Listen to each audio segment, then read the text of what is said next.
Welcome to the number one podcast covering Michigan State basketball. The Final Four is not on the schedule. Join Rod and me, Eric, as we dive deep into the Spartans to get you prepared for every game. Subscribe today for in-depth recruiting updates and fantastic interviews with today's important college basketball personalities like Robbie Hummel. Thanks for having me. I have listened to your guys' podcast numerous times on drives throughout any Midwestern Big Ten city. So I am big fans of your guys' work. Jay Billis. And next time, hey, if anybody in Michigan wants a December tea time, call me. You wimps won't show up, but I'll be there. I'll be there and play in the cold. And Izzo will be in front of the fire with hot chocolate. Coaches Thomas Kelly. No problem. Glad to be back, man. Glad to be back. Mike Garland.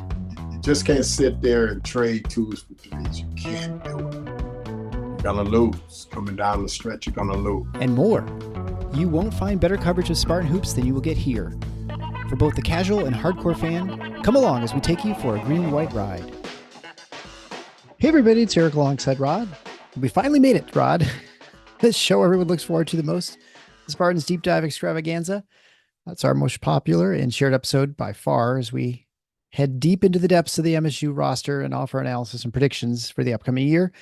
Unlike last year, it's a little bit more optimism in the green and white with what's going on in the football program, which makes our optimism on the hard court a nice added bonus. This listening here will give you a leg up on your friends and what to expect from the 2024-25 team. What I think is a little more unusual this season is a rare opportunity to see the Spartans live in something more than just Moneyball. We were able to watch them play 3 exhibition games in Spain via the magic of the internet on streaming, and also a kind of strangely timed exhibition game against Northern Michigan last week in the UP to honor Tom Izzo and everything that he means to the Upers. Needless to say, the ability to get a feel for Michigan State will probably be better than it is for most seasons, I think. Of course, multiple caveats along with that, but it's where we will get to begin to start the discussion. So we'll briefly just talk about last year, which maybe some of us want to forget a little bit, because last season was not what we expected. I think, it was a disappointment. The previous team had made the Sweet 16, and there's plenty of signs were promised. 2 new McDonald's All-Americans were coming on board, and not a whole lot of loss from the team from a scoring standpoint outside of Joey Hauser. And the team from a guard standpoint especially just did not develop as we had expected. And so that was sort of the big problem last year. Also, the injury to Jeremy Fears, where he got shot over Christmas break and was unable to return, was not only hurt his development, but I think also hurt the depth at the point guard position and maybe accountability a little bit, and just made things a little bit tricky. So things just never quite came together. Michigan State was sort of middling in the Big Ten as far as the final standings. They managed a pretty exciting game against Baylor early in the year, which right about when I think you had given up on the team entirely after those 2 miserable Big Ten games to start the season in December. Yeah. Then they had an inexplicable, just absolutely unpantsing of Baylor, who was number 6 in December, where they couldn't do anything wrong, couldn't miss. Everything was perfect. And they looked like they turned a corner and went 9-6 in the league, then lost 4 of the 5 final games to end up at 10-10. Beat Mississippi State in the first round of the NCAA tournament, which by 18, which was pretty promising, but UNC was just too much to handle. And that was a reflection of the poor seeding in the tournament. And I don't mean poor in the, woe is Michigan State that they got shafted, but just the fact that they just sort of were forced to get a really tough second round matchup against a highly rated team. And so anyway, they lost by 16 by UNC, despite looking really good for a while. They just got worn down to the nub. And so they ended the season of 2015 with, I think, from our preseason expectations, a premature exit from the NCAA tournament. And, I don't know what more there's to add about for the recap from last year. Well, look, if we're being honest, there's no other way to characterize it than as a disappointing season, certainly relative to preseason expectations, which were essentially Final Four level. Yeah. They were coming off a year where, frankly, with like one more break, they could have been in the Final Four the year prior. Sure. Because they could have beaten Kansas State, and then it would have been Florida Atlantic in the Elite Eight game, right? And I think Michigan State team could have won that game. So it was perfectly reasonable for people to think, well, you're bringing everybody back of consequence except for Hauser, and you're adding a highly rated recruiting class with, as you said, 2 McDonald's All-Americans, plus a guy in Coen Carr who's arguably the best athlete in the country. Yeah, that looks like a top 5 team, and especially with so much experience and talent in the backcourt. Mm-hmm. Basketball in general, but especially college basketball, is traditionally a guards game. And if you are going to bet on anything, bet on guard play. And Michigan State looked like about as safe a bet as there was in the country in that respect. But it didn't come together. You know, they had that miserable start to the season shooting the ball from deep, if you remember that.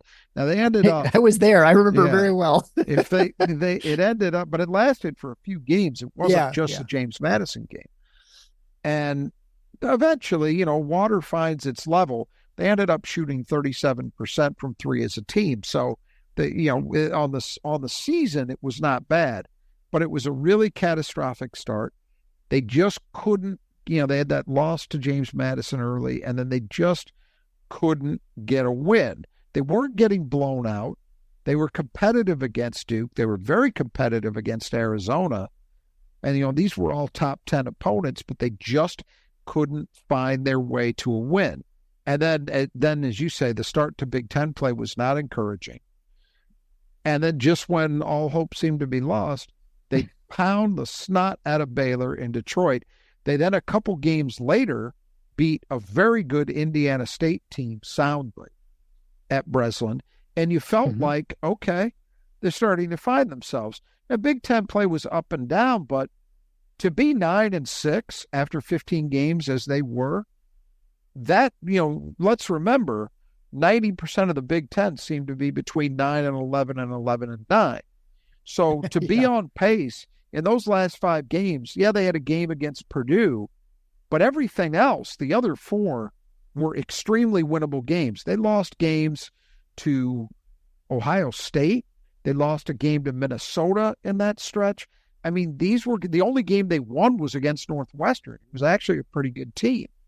So it was very disappointing to see that end to the season, because if they'd been able to finish, say, 13-7 or 12-8 in the league, I think you would have felt like there was a little bit of momentum going into the tournament, and it probably would have addressed what you pointed out. They would have likely had a little better seed.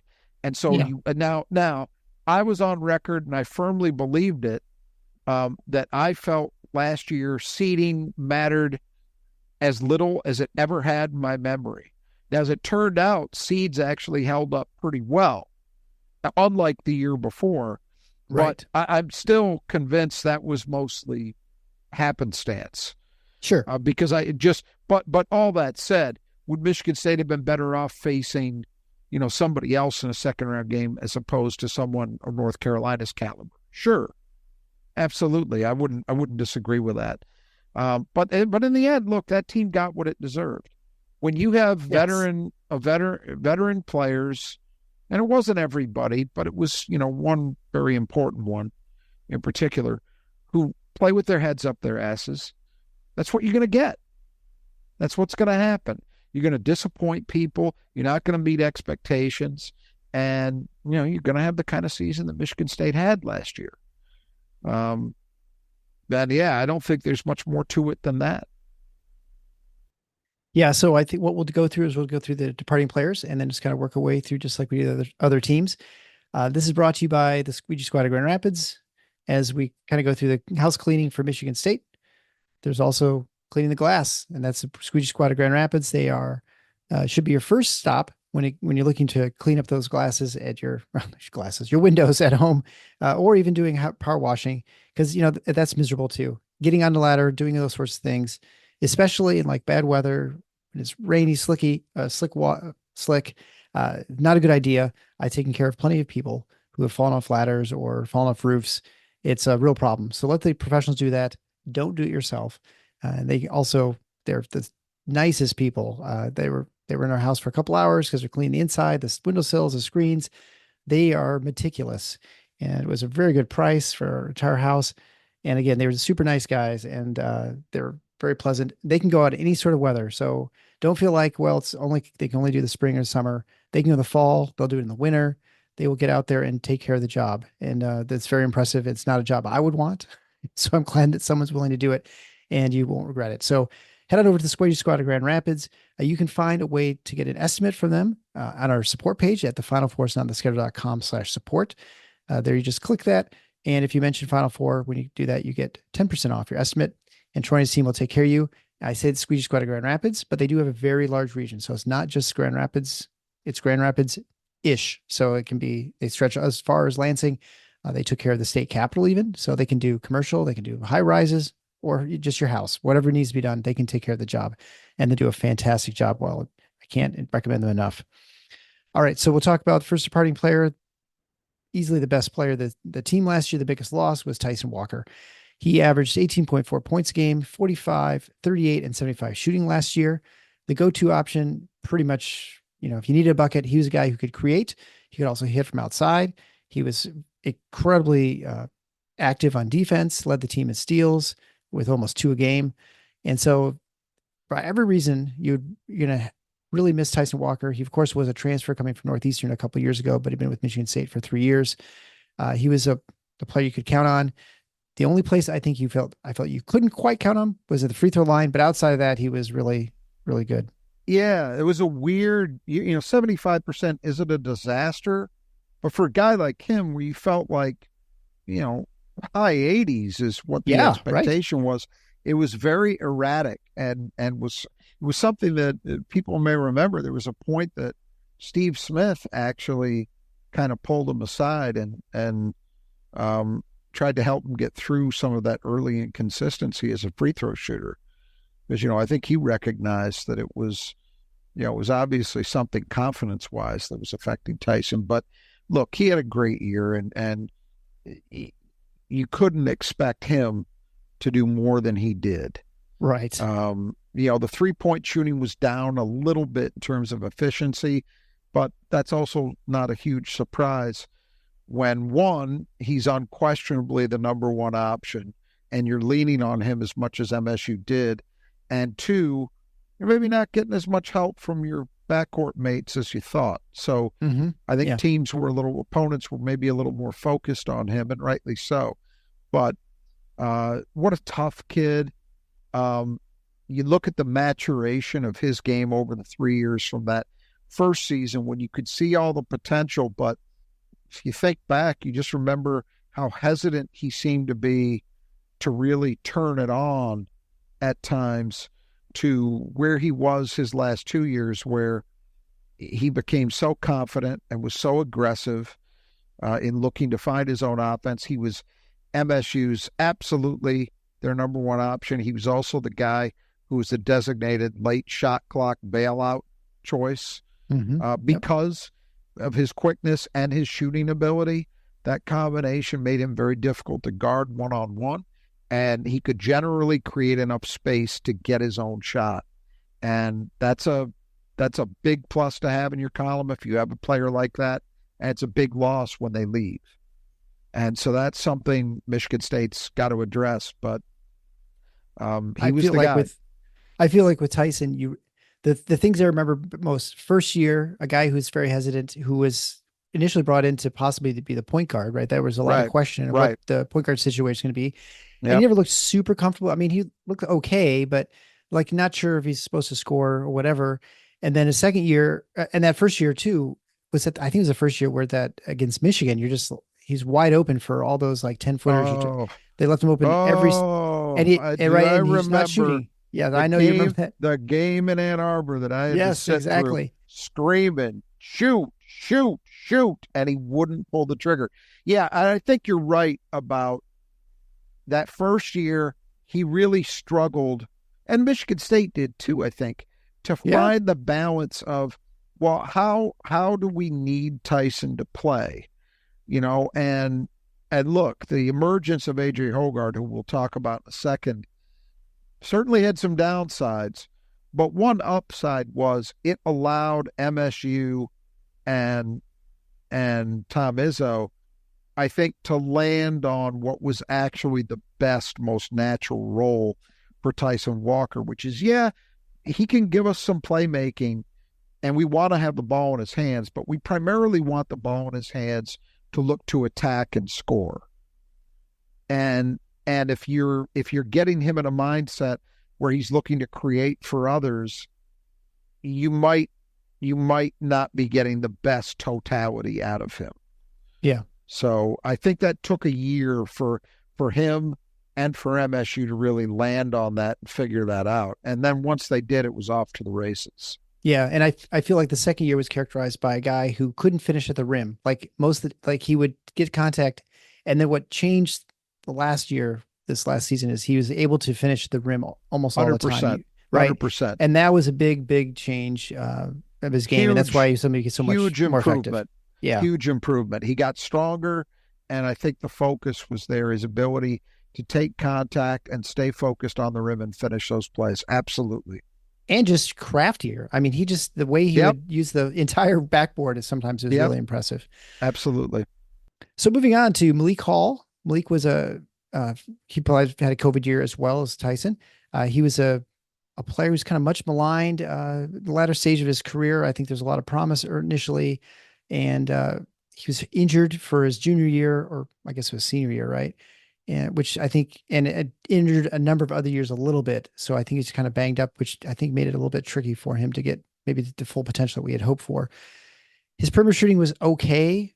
He averaged 12.4 points a game, 5.7 rebounds a game last year, which is, very good playing at the 4, really good defender. But at times, not so much last year, but previously in his career, he would sort of disappear for games at a time, which is not something, unheard of with basketball teams. But he definitely was more consistent last year, but sort of had that, history that was sort of was following him along. And the fact that this team was struggling, you kind of become a little scapegoat, whether it's fair or not. He certainly struggled against Northwestern. I think most remember that game where he just got housed by Barnheiser. But after that game, he was pretty solid most of the season. Not a high volume 3-point shooter, but when he did, generally made a pretty good clip. Shot 33% from 3, which is not terrible. Not probably as high as we'd want, but shot 73% from the free throw line. And was he like 53% from the field? So that's pretty good. Yeah, I think he had his best season. He wasn't quite this level of player, but I think there's some comparison points between him and Raymar Morgan in terms of how a lot of the fan base viewed him. Because like Raymar, he showed so much potential early. You remember that game against Seton Hall as a freshman where he was just lights out from 3. Right. It was a big factor in MSU managing to win that game, which was very much a heavyweight battle at that time. 2 teams that were very highly regarded coming into the season. And I think that set the bar at a very high level for Malik. And then, he struggled with finding consistency and then struggled a little more with injuries. If you remember, people may forget, I guess it was 2 years ago, he got off to a tremendous start to the season. We thought he's the best player. Yeah. When they barely lost to Gonzaga and then they beat Kentucky. I mean, you remember that play he made to send the game into double overtime, I think it was against Kentucky. Malik Hall was there, and then he got hurt, was out for a while. He came back, but was sort of struggling to find himself, was not able to get back to the same level he had been at early in the season. And then he came back last year, and I think after some early struggles, he found himself. After that Northwestern game, I think you're right. Yeah. That was where it really started to turn for him. And look, the numbers they tell the story. 12.4 points a game, led the team in rebounding at 5.7 a game, and he was always solid and reliable defensively. He had a nice year. He didn't have a spectacular season. And I think that the fact that he wasn't able to get to those heights, combined with that reputation that he was dragging around of being an inconsistent player, really distorted some of the views of the kind of year he did have, because I think for the most part, he was reliable and God help Michigan State if they hadn't had him, especially on the glass. I mean, there was a point where he was it as a defensive rebounder. You know, they desperately needed him. And so I think he had a nice end to his career individually. You know, that he was able to stay reasonably healthy for a stretch, and maybe not a surprise, he produced his most consistent basketball. So the next, Mr. Lightning Rod himself, AJ Hoggard, is is departing. He was is going to be playing Vanderbilt as, I think, although he got suspended, I think, for maybe just for a couple games or something like that. But either way, one game. Yeah. Okay. So he is he's going to play out his COVID year in the SEC. But he was a player who just I think drove you kind of crazy. We know he drove Tom Izzo crazy at times. Much more important, the second one. Which they've both acknowledged many times. And but a player who had no question, had really a lot of talent, had a lot of skills that were very helpful. He could make great plays. He could shoot okay-ish. He finished averaging 10.7 points a game this season, shot 41, 35, and 79, had almost 3-to-1 assist to turnover ratio. And I know you would always talk about Indiana's player Xavier Johnson in this similar exactly the riff I was going to go into. Right. Go ahead. So where a guy who has pretty good stats, you look at him and you look at him physically, and he looks like a guy who can get the job done. And at times you absolutely 100% saw him get the job done and be a great, fantastic leader. You saw that in the the Sweet 16 run the previous year against Kansas State. You saw him, but at the same time, a week before then in the Big Ten tournament, you saw the other AJ. You saw the AJ who just was totally checked out at the Big Ten tournament. They lose the first round against Ohio State. He's on the bench and with Izzo, he's just talking the whole time. And then he responds with fantastic games in the NCAA tournament. Then during the regular season, we kind of have this back and forth all the time, right? You don't know which AJ Hoggard. You get a good one for a couple games, or a couple halves, or a couple stints, and then he's, it was sort of the inconsistency, but with flashes that make you think that if he just can't keep it together for a little while, something really special can happen. That just never quite coalesced, where you had a consistent 10-game stretch where you have a locked in AJ Hoggard, who showed himself to be able to not only handle the ball and to lead the team, in offense, but also to defend well. He could kind of do everything, but just didn't do that at the level that I think clearly that Izzo wanted, because he was sort of not asked to come back, basically, that he'd done his 4 years at Michigan State, and that was sort of the end of that. You are talking about the epitome at times, not all the time, but way too often, of an empty stats player. And you're right. I used to say that about Xavier Johnson, and man, AJ Hoggard way too often was an even better illustration of that, because his numbers were to some extent better than Johnson's ever were. Right. But this is something that's it can be very difficult. I'm somebody that believes in math. I believe in data. I mean, I don't think those are controversial things. Yeah, I don't think they're controversial things to say. They simply are, right? Yeah. But at the same time, there is such a thing in certain areas of life, and sports and basketball in particular, one of them, where numbers can obscure the truth when it comes to the ultimate outcome of winning or losing games, right? And so AJ Hoggard's numbers are pretty good. I would say that one of the issues does show up in the numbers. So 41% overall from the floor is a bad number for a guy whose biggest strength is supposed to be his ability to get to the rim and finish plays, something that he did better as a junior than he did last year. I mean, 41% overall, not good. His three-point shooting actually settled at 35%. Man, everybody in East Lansing would have taken that number at the outset of the season.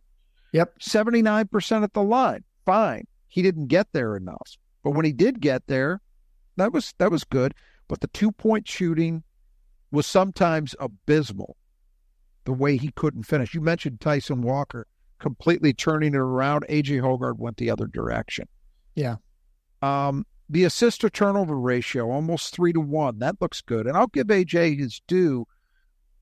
He definitely improved over his time at Michigan State in terms of minimizing mistakes. But I would argue that you can ring up a fair amount of assists at Michigan State just by being a guy who has the ball in your hands a lot, as any point guard at MSU will, and holding down turnovers. Because the offense, as we talked about, is designed, we've talked about previously, we were talking about Cam Ward actually, the offense is always designed as a passing-reliant offense. You're always going to have a high percentage of made field goals be of the assisted variety at Michigan State. Now, I don't mean to minimize those numbers. They're still impressive. I mean, I forget what he ended up averaging. It was at least in the high fives, I think, of assists per game. But you can do that at Michigan State without being a truly great dynamic player who is truly raising the level of your teammates. You just end up being the guy who swings the ball to the open shooter. That's not nothing, but it doesn't make you Magic Johnson either. And AJ Hoggard, I felt, again, this is where I think the numbers obscure the truth.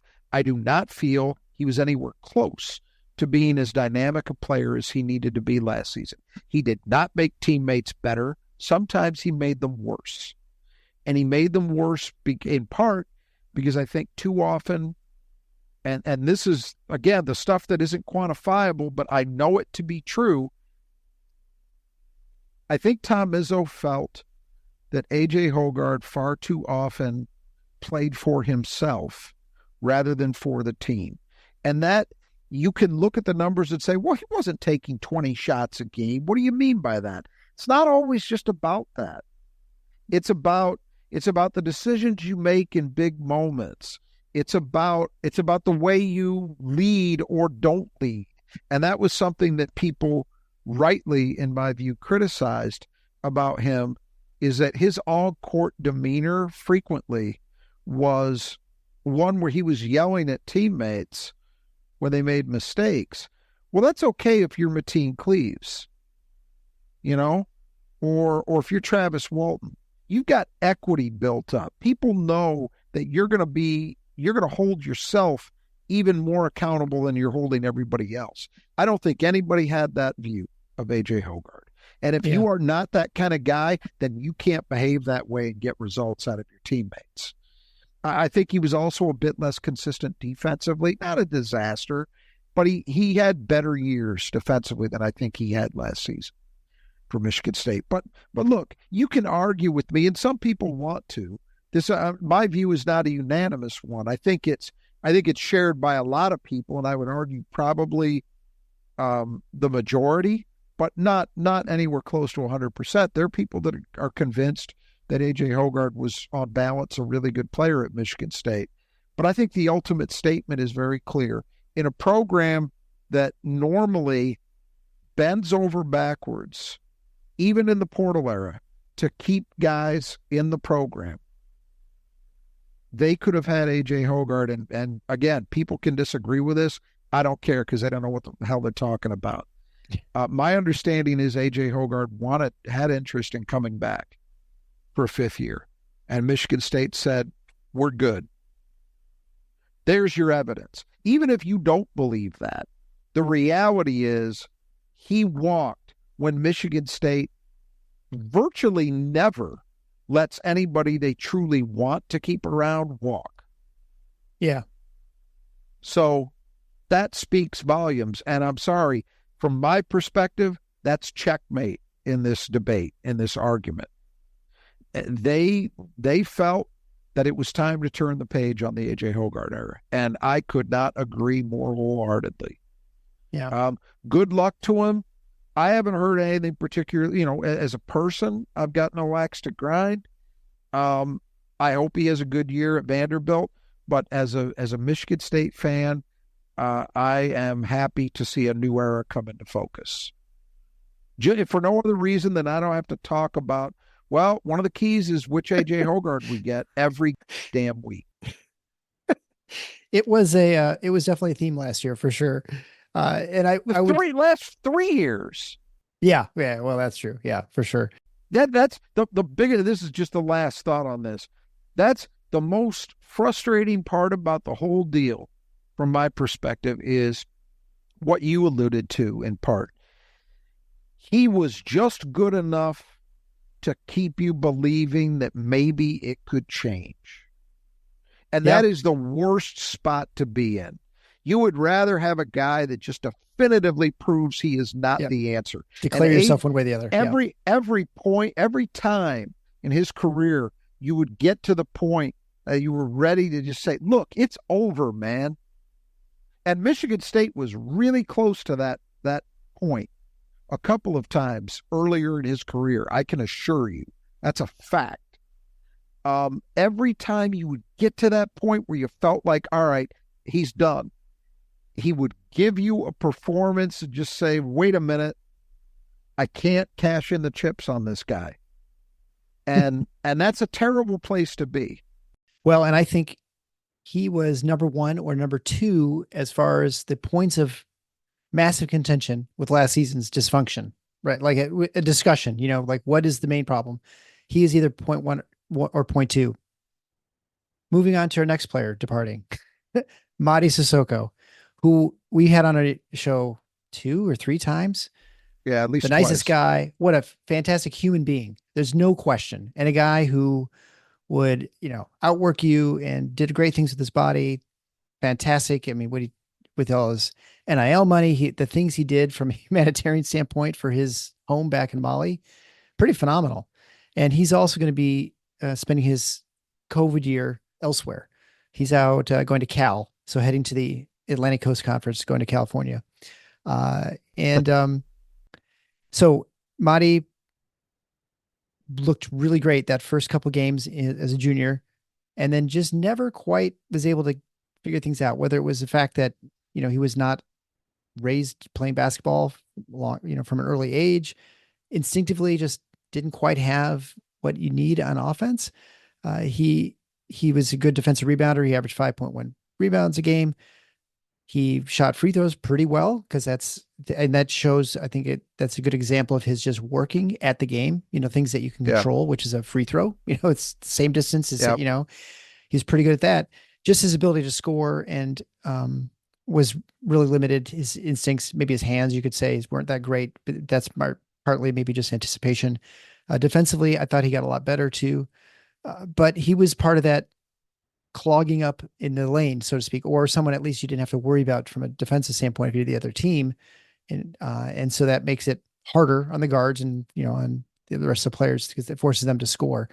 And so this was, the big problem. The 5 is so bad at Michigan State. This is what's causing the problem. If only they had 5 who could score 15 points or 20 points a game, in the post.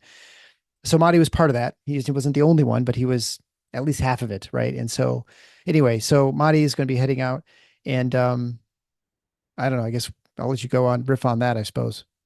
Well, I think the biggest problem for Mady was what you mentioned, that he was never able to find a consistent enough offensive groove. But you know what? Not surprisingly, I'm going to bring this back to the guy we talked about right before him to some degree. Because you could say, well, Mady Sissoko never developed a consistent low post game. And obviously he wasn't skilled enough to be a true face-up threat. Absolutely. But you can be still a decently effective offensive player even without either of those elements. How do you do that? In the pick and roll. Xavier Tillman was, maybe you could argue by his junior season, he developed a reliable face-up game in the mid-range. Yeah, sure. But that took a while. And he was never a great low post player. That just was not part of his game. But Xavier Tillman was highly effective. How? Because he was able to run pick and roll with Cassius Winston. And the combination of his ability to set screens, his ability to move and catch the ball from Winston in those plays made him a guy who could contribute offensively, even without great low post skills or as a three-point threat. So it's possible. And when you look back at those games that Madi really exploded in at the beginning of his junior season, a lot of that came off pick and roll. Yeah. Teams figured that out. Teams started playing him differently after that. But you have to have counters. And one of the ways you have counters is you have a point guard who can read plays well and make you better. And I would suggest that at least some of the reason that Michigan State's bigs were not contributing as much offensively as you would like to see is because Michigan State's pick and roll game with its point guard and those bigs was not nearly as good as it should have been or needed to be. And it's one of the reasons why I actually think there's reason to hope that you see more out of Michigan State's fives this year is because I think that part of the game is going to be better. I saw enough in whatever it was, 4 weeks, 5 weeks from Jeremy Fears to believe that. And I think it'll be true I think it's true of Trey Holloman. I just think those guys are much better in that area.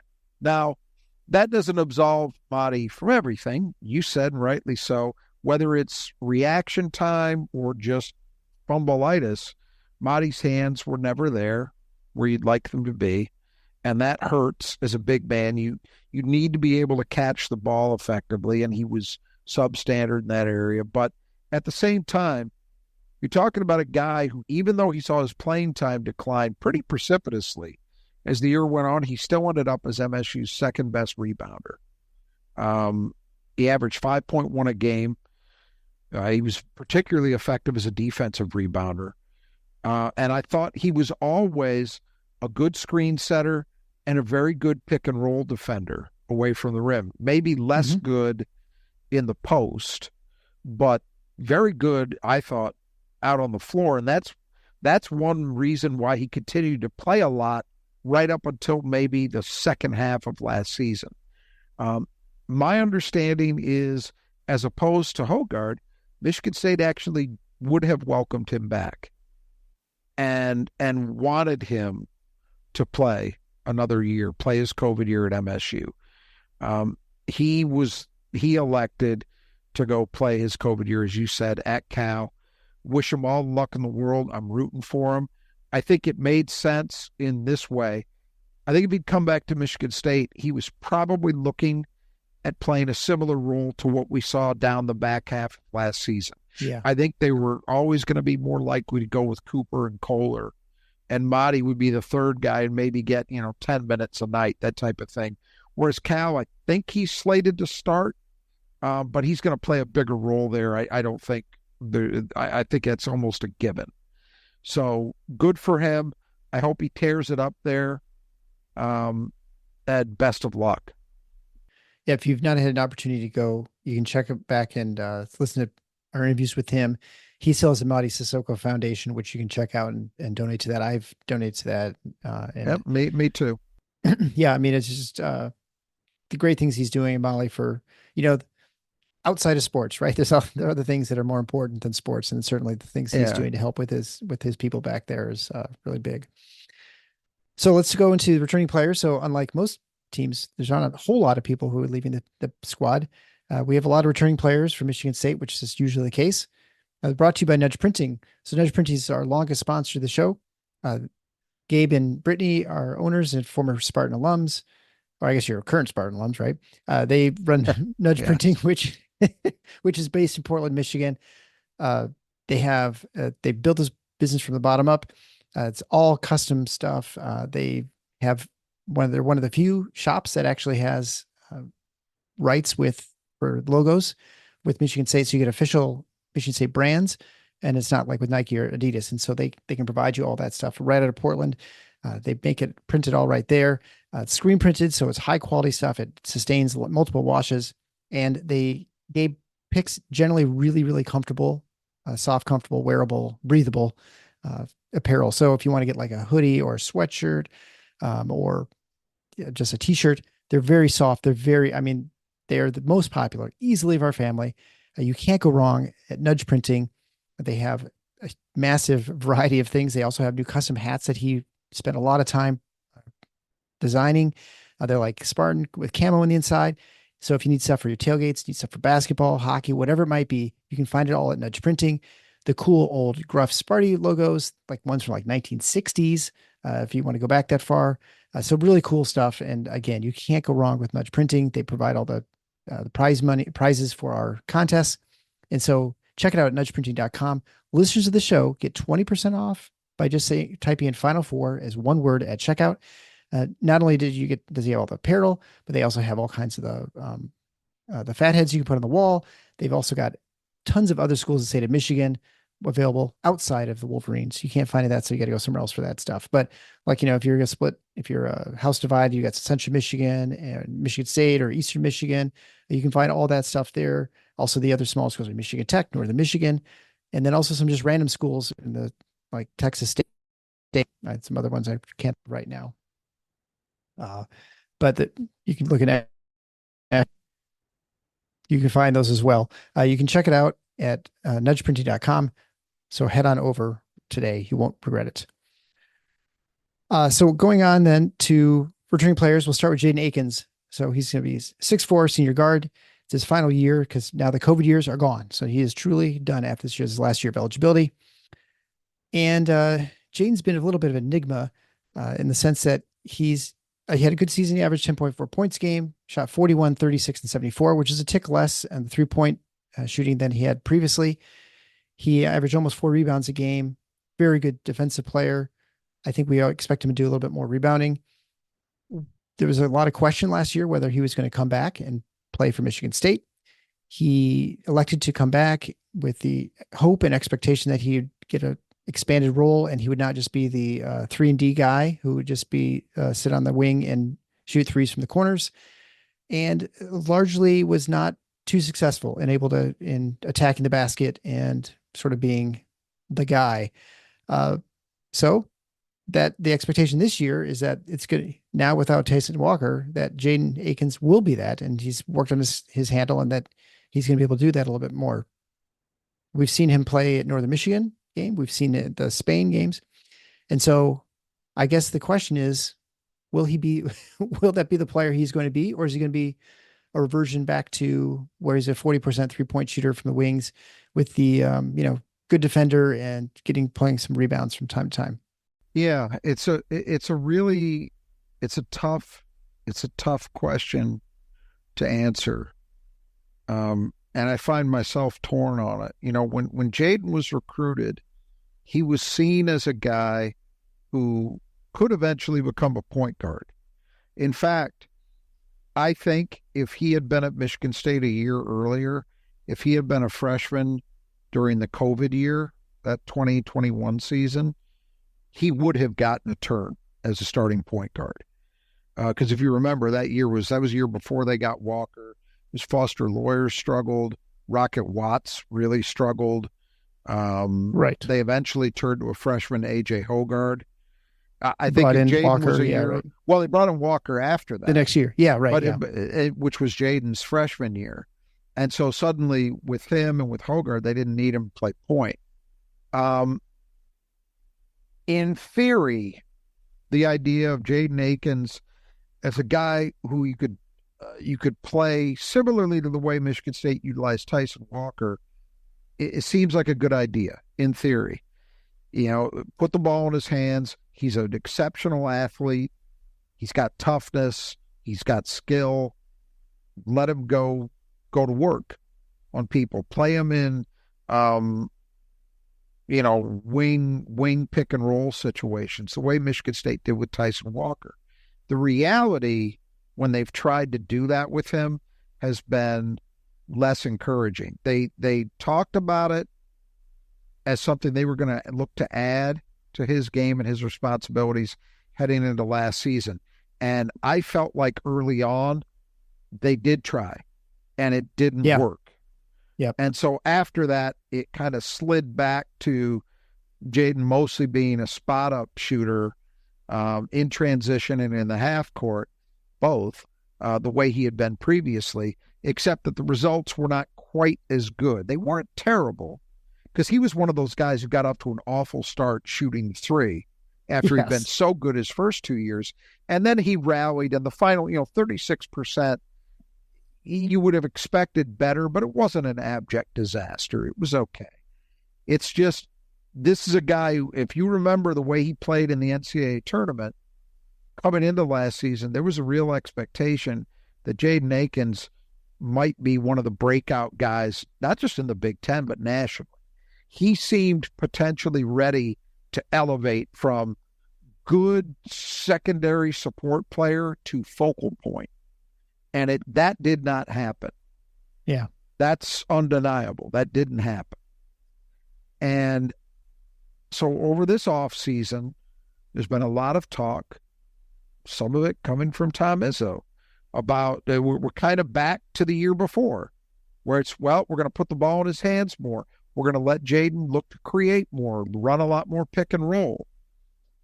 And look, the final chapter is not written on that. I will say, we're recording this having seen the Northern Michigan game. And in that game, I think it was in the second half, he had a move off the dribble in that game that was the single best move. He crossed up the defender. It was the single best move I've ever seen him make at Michigan State. Yes. Yep. So when I saw that, I said, okay, I guess you can't completely bury this, but I will say, based overall on the returns of those 3 games in Spain and the Northern Michigan game, I'm still not seeing it. And all I want is this.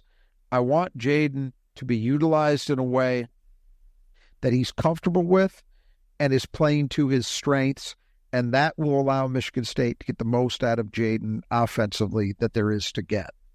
And I have a suspicion, this is just my opinion, and again, I could end up totally wrong, and if I am, I'll be delighted. But I have a suspicion that role that is best suited to him is the one that he's mostly occupied to this point in his career, which is spot-up shooter on the arc. He'll get chances in transition, both from 3 and finishing at the rim, but that primarily you were looking at him as a spot-up guy who will get good shot opportunities based off other people's ability to penetrate, and that will be where he makes the most contributions. And you know what? If he were to play that role and were to play anywhere close to the best levels we've seen from him, he could still be an all Big Ten guy to some extent, playing that way. That doesn't mean, he's relegated to being the 4th option. No, it just means that's how he's best utilized. And I don't think it's decided yet what we're going to ultimately see out of him. And if he can find that extra gear off the dribble, then I'm happy to be wrong, and it'll be a good thing for MSU. But I think and we'll return to this toward the end of this episode, but I think it's one of the key things for this team this season is what kind of role is Jaden in and how comfortable is he in that role? And I think that's still an open question. For sure. And I don't believe that that's going to be his strength, and I don't think he's going to be able to do that. And so I think he'll have to go back to his previous role. But you might, we'll hope for the best at this point. I think here's the other thing is there are guys on this team that I have more confidence in playing that role, by the way. Yeah, right. Exactly. There are other guys who look more natural at it. The next guy we'll talk about, Trey Holloman. Trey Holloman is more natural in playing the way that, say, Tyson Walker did, in my opinion. Yeah, I would say that one of the reasons for the Jace Richardson might be. He could be, yeah, a little younger. Maybe he's a year away from being but I think you're right. Well, I just mean stylistically. I don't necessarily mean results. For sure. Yeah, and I would say, looking at last year, Jaden Akins not developing into into that score and elevating his game was part of the reason the team did not achieve the expectations we had for 100%. Right. I mean, 100%. that was a large part of it, just as much as AJ's play. I'm not going to say just as much as I bag on the year that Hoggard had, you're absolutely right. A second factor on the list has to be that Jaden Akins didn't become the 15-point plus a night guy that people thought he could be. By the way, including me. Well, and I think, the thing that will have to absolutely 100% have to change, and it shows you what sort of player he is. Last year, he shot 23 free throws for the entire year. He played 1,000 minutes, 23 free throws. To put that in perspective, Xavier Booker had 19 free throw attempts and played 250 minutes. So 1/4 of the time he had the same amount of free throws. There you go. And the way Jaden plays, and you'd expect him to play, you'd expect him to be fouled, right? Like, that's a guy, if he's attacking the basket or like rebounding and getting offensive rebounds, which he didn't do a whole lot of last year.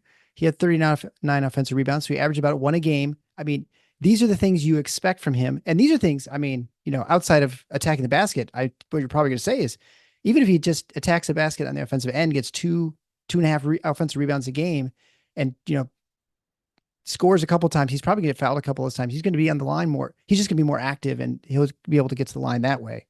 Here's how off the mark I can be. When he was recruited, I really thought, this is a guy who could be in the realm as a finisher at the rim of guys like Keith Appling, Kalen Lucas, Cassius Winston, except I thought what gave him a chance to maybe be right at the top of that list was that he was bigger and as good or better of an athlete than any of them. When you look at him, this is the thing that's tough. When you look at Jaden, you look at the physical tools, and look, I don't think he's a soft kid. You can't defend the way he does. I don't think so and at all. Rebound the way he at least occasionally does. I don't think he's soft.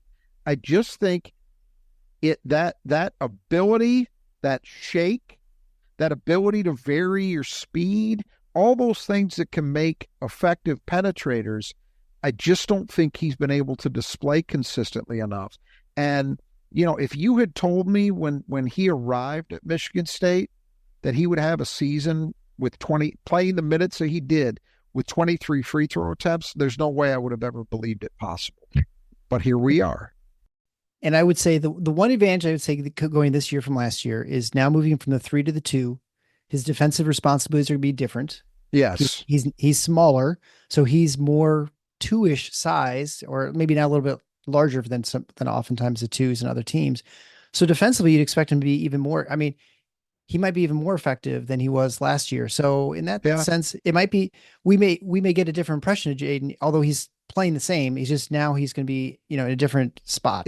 It just all, I think it all comes down to him finding a role in this offense, because I think we know what we're going to get out of him defensively. I think you're right in everything you just said, but he's also capable of guarding guys who are bigger than him too. He showed it. Yeah. So he's fine there, but it's people's impression of him is going to be determined, I think, more or less entirely based on his finding a role that is comfortable for him and in which he can be most efficient.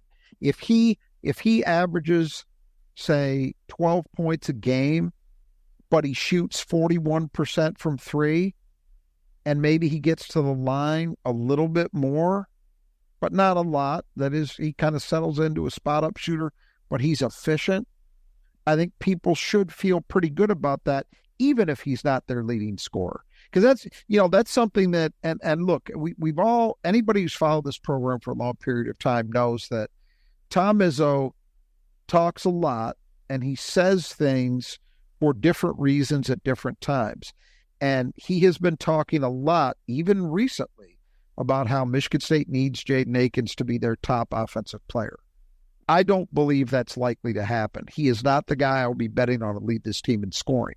I think Tom Izzo is saying those things both to encourage him and support him and also light a fire under him. And maybe he'll be proven right.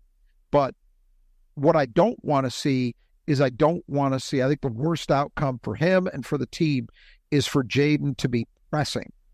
Yeah, right. So I hope what happens is, however it turns out, that he find that role quickly, that he is able to be the most efficient version of himself in, and let that be what takes him through the season.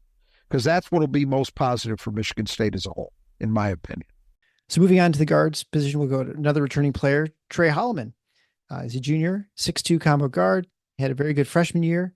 Didn't score a whole lot, didn't really press it, but he was very efficient and was solid with the ball, which is what you hope for a backup point guard, someone to come in and do pretty well. Well, that changed sophomore. We suddenly saw a guy who could score, and he had a game early in the season. I don't remember who it was against. What he hit, like 5 threes, maybe he was like 5 or 5 for 3 or something like that. And you're like, oh, now, especially at a time when Michigan State couldn't hit throw a ball in the ocean. So that really helped them quite a bit. So he averaged 5.7 points a game on 47, 43, and 80 shooting, almost a 3-to-1 assist turnover ratio. Although I think even early in the season, it was like 5 or 6. It was like obscene. He had one of the best assist turnover ratio in the country. He got a little sloppy later on, which wouldn't be sloppy for anybody else, but right. Yeah. And he's been on a show too, so you can certainly go back in the archives and find that. He's a fun kid. He did that really fun hot dog commercial as with AJ Hoggard last year too, which if you want to YouTube that's it's pretty funny. He's a guy who used to play football in high school, so he has the toughness that Izzo likes. He's transformed his body, and he's much more. He's quicker, and he can jump a little bit more. And he plays with a lot of fire, and he's exactly the kind of guy you like. He's my son's favorite player. He calls him the safe because he locks people down. He's been playing great defense both years, which is impressive even as a freshman, how good he was. And so anyway, he's a plus. And strangely, he's a player that we don't expect to start, which is the sort of the strange thing about. But he was a guy who, when we talked to him last year between seasons, we were asking him, are you going to play the one? You're going to play, backup? He's like, maybe I'll play 2. You got to play wherever coach wants me. And we thought, well, he's not going to really play the 2. And then you saw him shoot. And you're like, oh, well, that's why he's going to play. He's arrived. Well, the thing that I remember most about that conversation we had with him is we asked him about offensive aggression, because it was the one, I think on balance, he had a pretty good freshman season. Oh, but yeah. The one critique you had of him was he didn't look for his own offense nearly enough. And so it made him kind of easy to guard after a certain point. And I remember asking him, do you see that as something that you've got to address? And is that something that you plan on doing? And I remember he was very confident in saying, yep, I'm going to be looking for my shot more this year. I feel more confident. And boy, it played out exactly that way. He was Michigan State's best 3-point shooter, easily their best. And with decent volume too. It's not like, 20 absolutely. shots. Yeah. He took 80, yet, he's a guy who actually has shown an ability to finish at the rim. I see him, I mentioned this a few minutes ago. When I combine his athletic ability, his handle, and his ability to finish, I think he's a better candidate for that Tyson Walker role than Jaden is. Naturally. That's what I think. Because he's also a good enough shooter that you can see him doing what Tyson was able to do in using his speed and his handle to create space to get himself a good look, even in a jumper, not just looking to blow by guys consistently. That's also part of it. Being able to create space one-on-one for yourself as a jump shooter. And then, of course, the ability to follow through and hit it. He has that as well. So I don't expect that he'll have anything close to the shot volume that Tyson had. But I just mean, if you're looking for a guy to give you some of that kind of play, to me, he's the most natural guy on the roster, at least in my opinion, he is. It's going to be interesting to see the totality of the role that he's in. Because as you say, doesn't seem likely that he's going to start. And I think something would really have to go wrong for him to start. But he's going to play a ton of minutes. He's their 6th man. And in most programs, you would say, well, okay, that just means it's a little bit of a slight. Not at Michigan State. Michigan State's a program that's had sixth men be first team All Big Ten. That's happened. Right. And I'm not predicting that for Trey Holloman, but I am saying he's going to be a key player for Michigan State.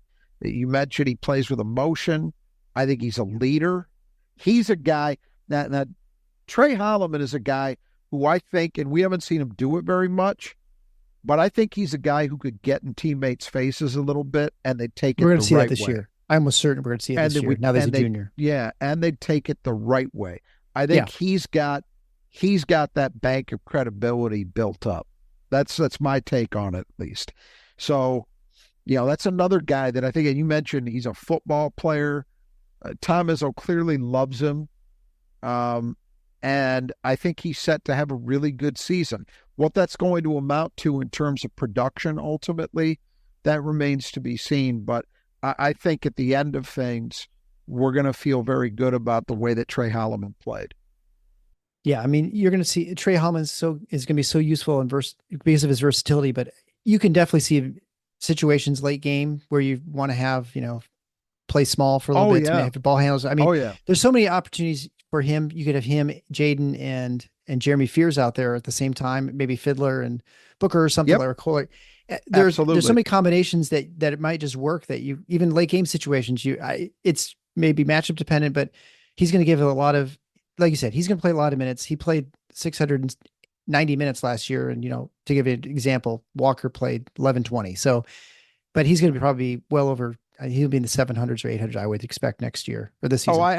I don't think there's any way that Trey Holloman is playing less than 20 minutes a night, and it could easily be into the mid-20s, and it wouldn't surprise me. The only caveat to that is Michigan State's got a lot of guys on the perimeter. Right, I know. And sorting that out, man, that's another issue. Who's playing how much, who's playing in what combinations together. It's going to be ferocious. Yeah.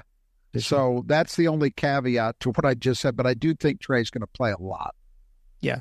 And this will get us, I mean, we're jumping ahead a little bit, but I mean, it makes you wonder too, if they play a lot more aggressively and really run a ton, because we thought the depth was good last year. It's even better, I think, this year from that standpoint. Yes. I think run up and down the floor. It's easy to say because of the disappointing way the backcourt played last year, but I really do feel like I'm going to be very surprised if the backcourt play is not improved this year. And one thing that Trey Holloman helps you with, and they've got other guys who can do it too. And I noticed it in the games in Spain.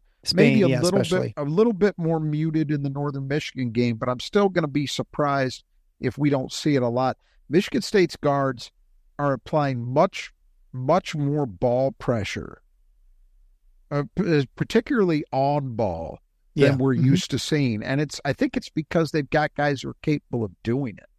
They can get out and get into somebody's grill and not get whipped to the rim.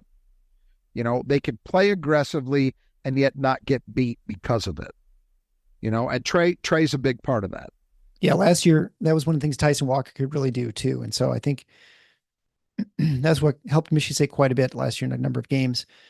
All right, well, let's move on a little bit here to, I guess I'd say this is sort of like your number 3 controversial player last year, or the sort of is Xavier Booker.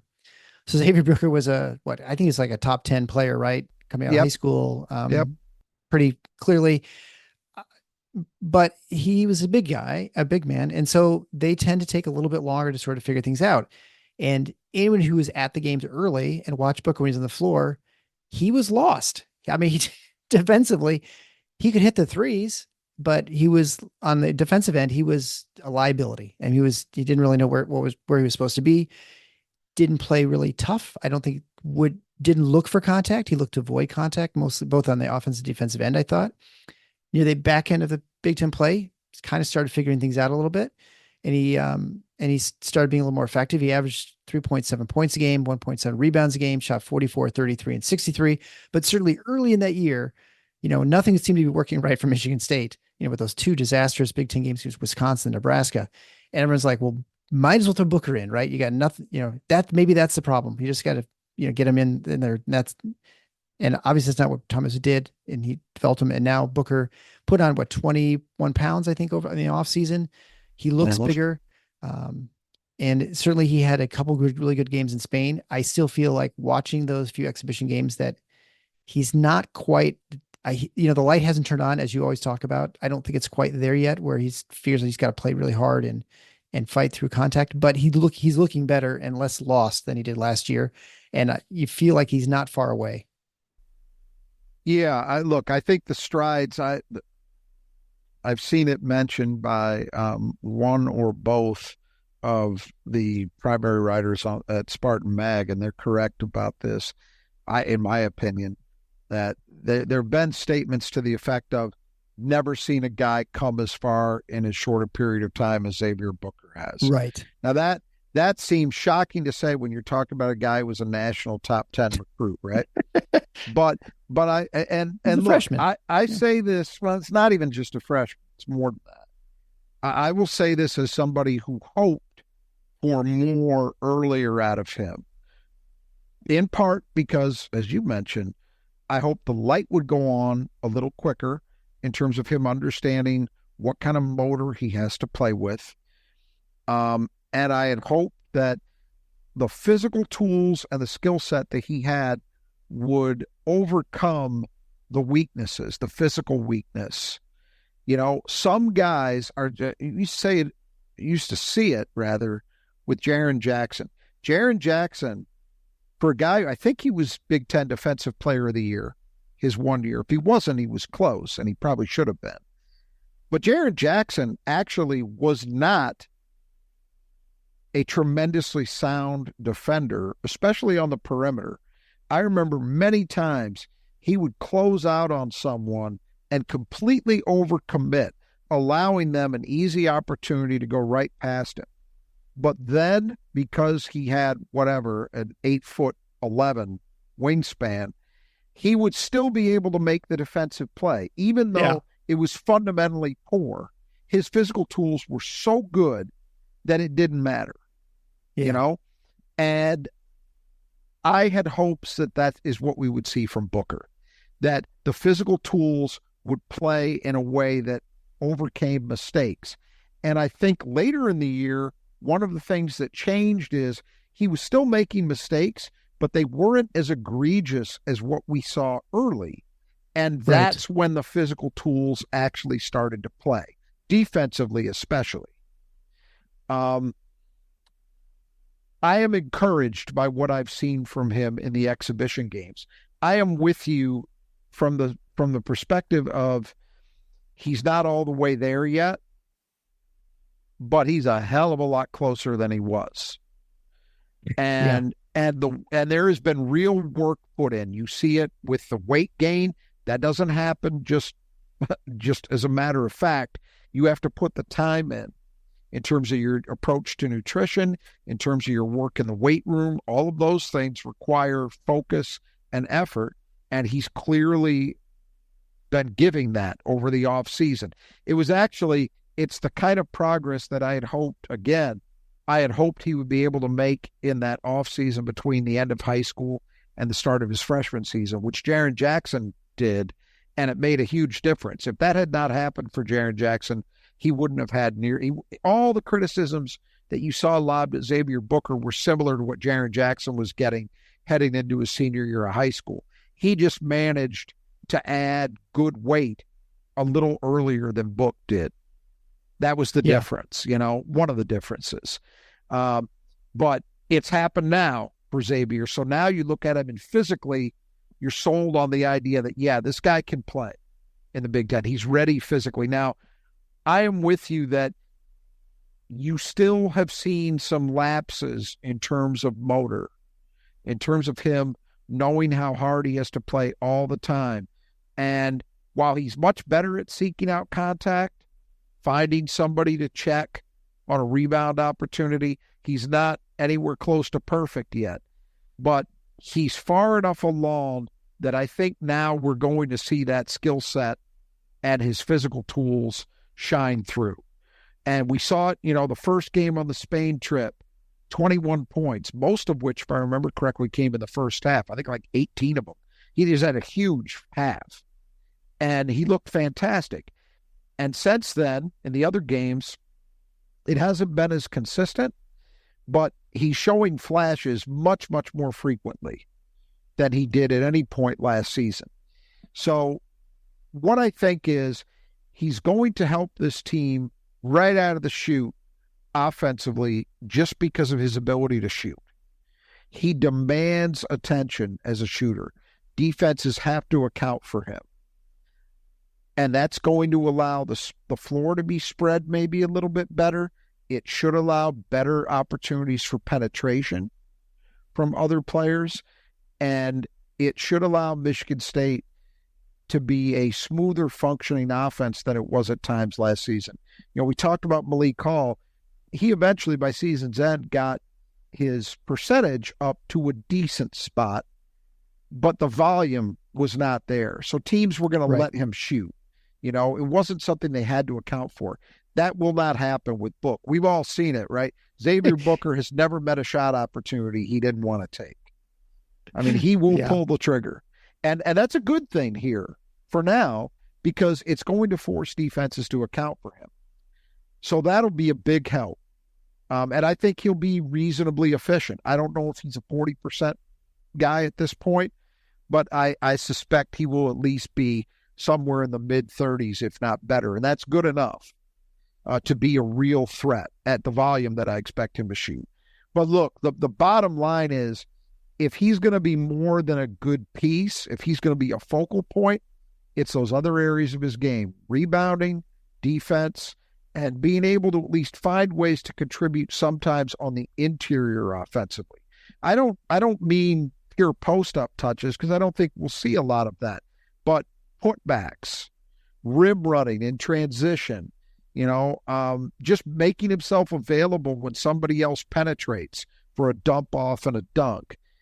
Those maybe even as a lob target in pick and roll.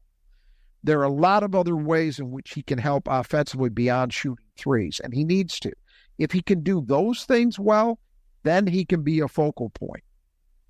But he's going to be the starter at the 4, and I think for MSU to be the best version of themselves, there's no way they get there without Xavier Booker being a breakout guy. And I don't necessarily think that needs to mean 20 and 10, but for him to be a breakout guy, you'd probably be talking about, low to mid teens and scoring and, being at least a 6-7 rebound a night guy. That would be enough to get him there. And I think he's capable of that. We'll just have to see how fast it all comes together and whether he can display the consistency that they need. Yep. No, I totally agree. And I tend to think also with him, if you look at the players who might be the leading scorers on the team, I mean, you've mentioned Fidler a number of times. We'll get to him in a little bit. Akins, obviously.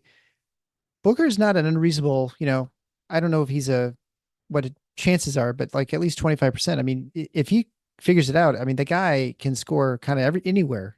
So he could be the guy who could be their offensive go-to man. Who knows? Anytime you're talking about somebody who has the ceiling he has, which is virtually unlimited, it really is, that you'd be foolish to say, well, that can't happen. I think the reason I don't lean toward that at this point is we just don't have any evidence for the consistency yet. We've seen that first game in Spain. We've seen what it can be, but we haven't seen him doing that game in, game out yet. If he finds that, then absolutely, that's a possible outcome, because there's no question of everybody on this team, who's the most quote-unquote talented guy, which means a combination of physical tools and skill set.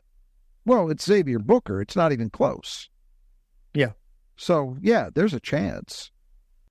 Well, speaking of ceilings, and someone who is, I think, versed to ceilings is Coen Carr, our next player we'll talk about, because he can pretty much bump his head on about any ceiling he wants to, because that guy can jump out of the gym. 6'6" sophomore. He lives up to all the hype for his ability to dunk and to play and just athleticism in general. He also lived up to the fact that he couldn't shoot great. And so that was one of the knocks against him. He ended up averaging 3.1 points a game, 1.8 rebounds a game, shot 65% from the floor. He did not he did not play a lot of minutes last year. So, you hear those numbers like, wow, the guy can jump out of the gym, but, doesn't average that much for rebounds. He didn't play a whole lot of minutes. He probably played more early than later in the season because defensively he had times when he sort of just would fog out. And I think that was probably the hardest thing for him, especially if you're not going to be able to shoot outside playing a wing position, you're not going to just be able to score too well. You're going to have to defend and rebound like crazy. Well, if you're not defending, then there's not a whole lot. Then you're somewhat of a liability out on the floor. And this is just, I think speaks to a lot of the problems that Michigan State had. They didn't have a lot of, they're just like little problems, and they just didn't have anyone who could overcome all those problems. But that all being said, Carr looked at times at Spain, dominant. Like he was easily the best player in the court. It felt like at times where you felt like there were two or three of them on the floor at once, whether it was under the board or like defensively. And he may be, it's kind of hard to know where to put him because I think, I don't think either of us are expecting him to start this next season. Maybe he'll start a couple of games. It's hard to know, but he may be a guy that's tough to keep off the floor if he's as impactful as he was in Spain. Yeah. Well, he had that, the second game of that trip was the one where he really exploded. He had 20 points, but it was more than just the points. It was, as you said, he was everywhere. Defensively, he was just incredible.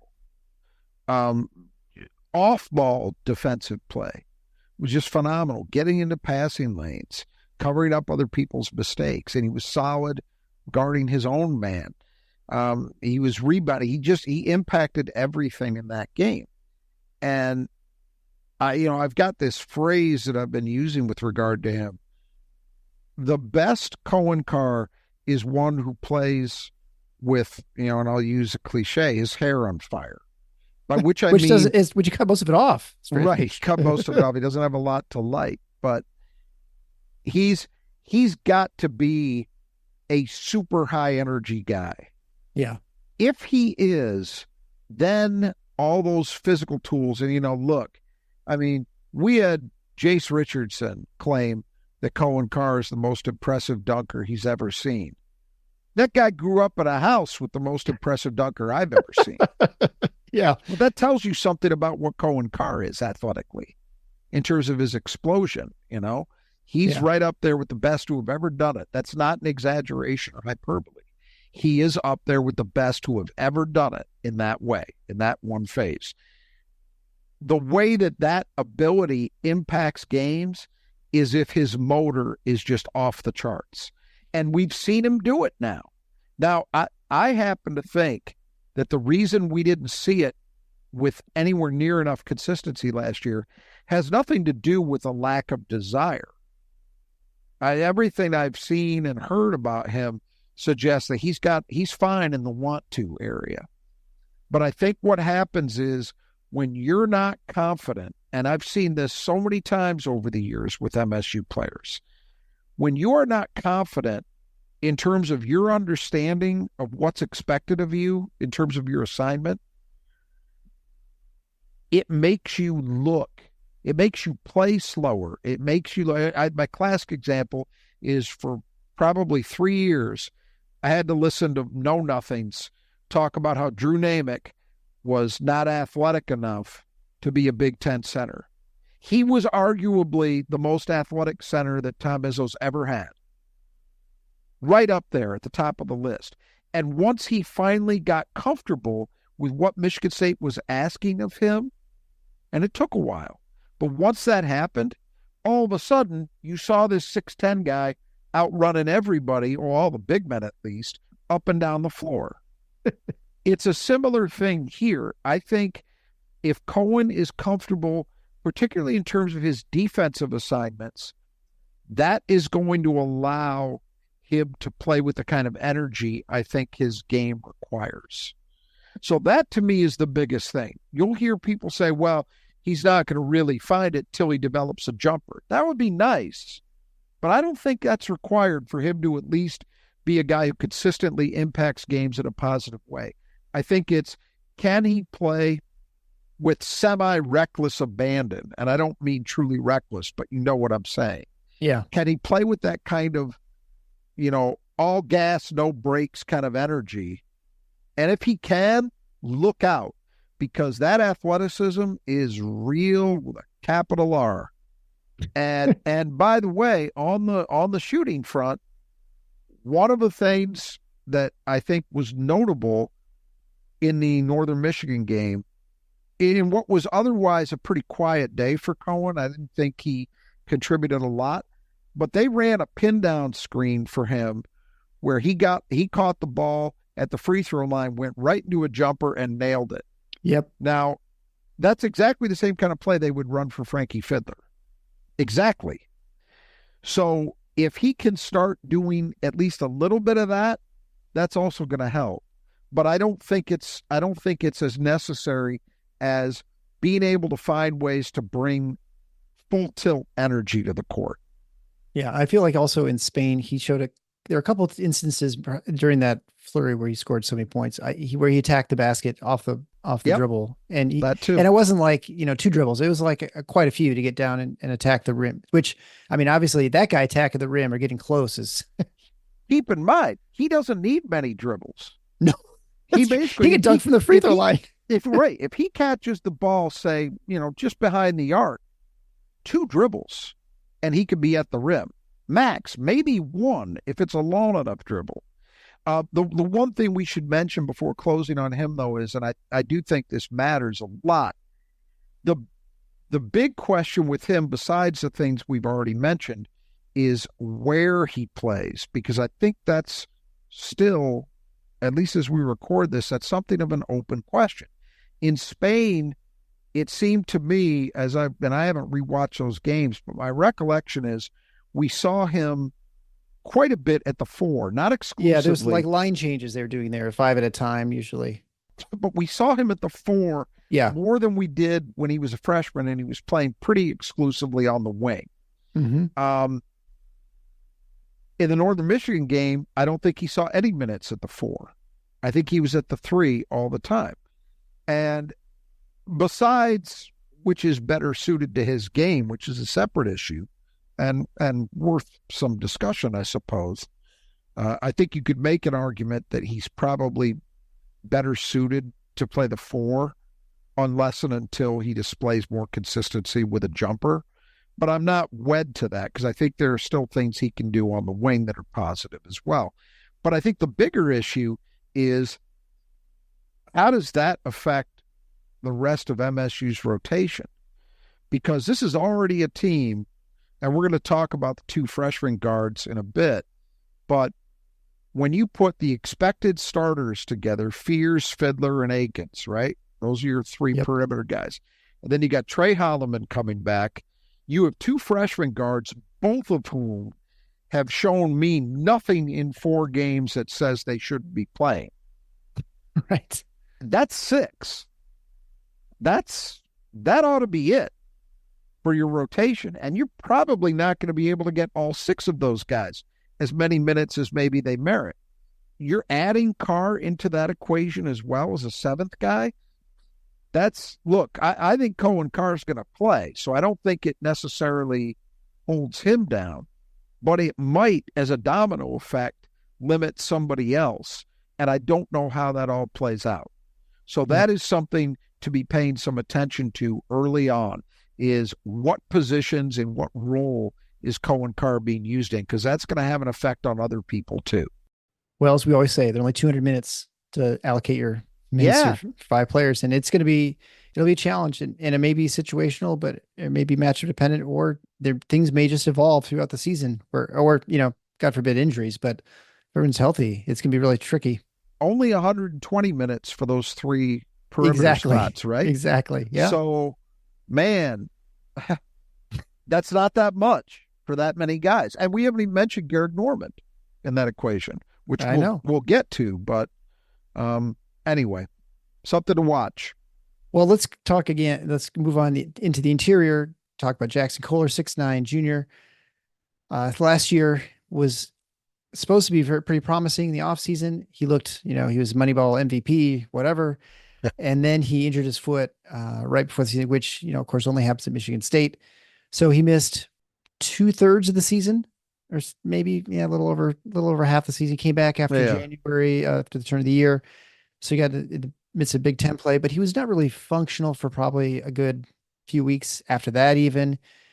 And even then, he's at that point, you're kind of just coming at the end of the year. So it was tough luck for him. He looked, from a basketball standpoint, as a sophomore, he looked pretty similar as he did as a freshman. Good footwork, unable to finish the rim a lot of times, but still had a kind of a knack for finding the ball on rebounds, especially in the offensive end. So very, very hopeful there. And so now this year, he is, by all reports from the coaching staff, he is most improved. He looked very confident and very smooth in the exhibition games. He didn't hesitate at all shooting threes. And I don't know what his percentage was, but I think it was decent shooting threes. So he definitely has an outside game, which we knew coming in as a freshman. That's not a surprise. And from a defensive standpoint, he seemed okay. Of course, it's kind of hard judging the competition at this point. So there's every reason to believe he's going to be playing quite a bit. Where he plays is the question. Is he playing at the 5? I think we had originally thought, he's going to play the 5. Maybe he's a backup and just comes in and spells Booker at the 4, or maybe he does both. And so I think, that's probably more likely what's going to happen. Well, yeah, another guy whose role is going to be very interesting. I would say, based on what we have seen in these exhibition games, it sure looks like a heavy dose of 4 to me. I agree. Which then speaks to that has an impact on Coen Carr, which then in turn has an impact on the perimeter group. They're all related. Look, I think in a perfect world, they see Jaxon Kohler as a guy who can give them, not necessarily in the same volume, but give them some of the things that they got 2 years ago from Joey Hauser. Right. A big who is a real weapon as a shooter. Now, Jackson's a different player than Joey, obviously. One, he hasn't done it yet when the games have counted the way Joey did, But remember, it took Joey Hauser a long time to find himself. Yeah, right. So this is not unprecedented. I will say one thing that cuts in Jackson's favor is, unlike with Joey, I've never detected a lack of confidence from Jaxon Kohler in his game. Nope. I think whatever is going on, he believes he can produce, and he plays that way, which is important. That actually matters a lot. What I've seen thus far, look, last year you mentioned he got himself in a much better shape in the offseason. They were very enthused about him, and then the foot injury happened, and it was basically a lost season except in one way. I did notice when he played last year, even coming off the foot injury, I thought he was better defensively than he was. Yes, I agree. The loss of weight, the reshaping of his body, and probably some film work and attention to detail got him to a point that, for the most part, I felt like he was at least functional. Mm-hmm. And, look, I had my doubts when there was a lot of talk about him playing the 4, and I still think that there are certain kinds of 4s who could give him trouble if he's got to guard them. But I've been impressed. And I don't mean that he's going to be a lockdown defender or anything. Don't get me wrong. But again, kind of a comparison point to Hauser. You look at Hauser in his last year, he was very definitely functional by Michigan State standards. Right. And if you're getting offensive contributions from a guy, functional can be okay. You can't have 5 guys being functional, but you can have one.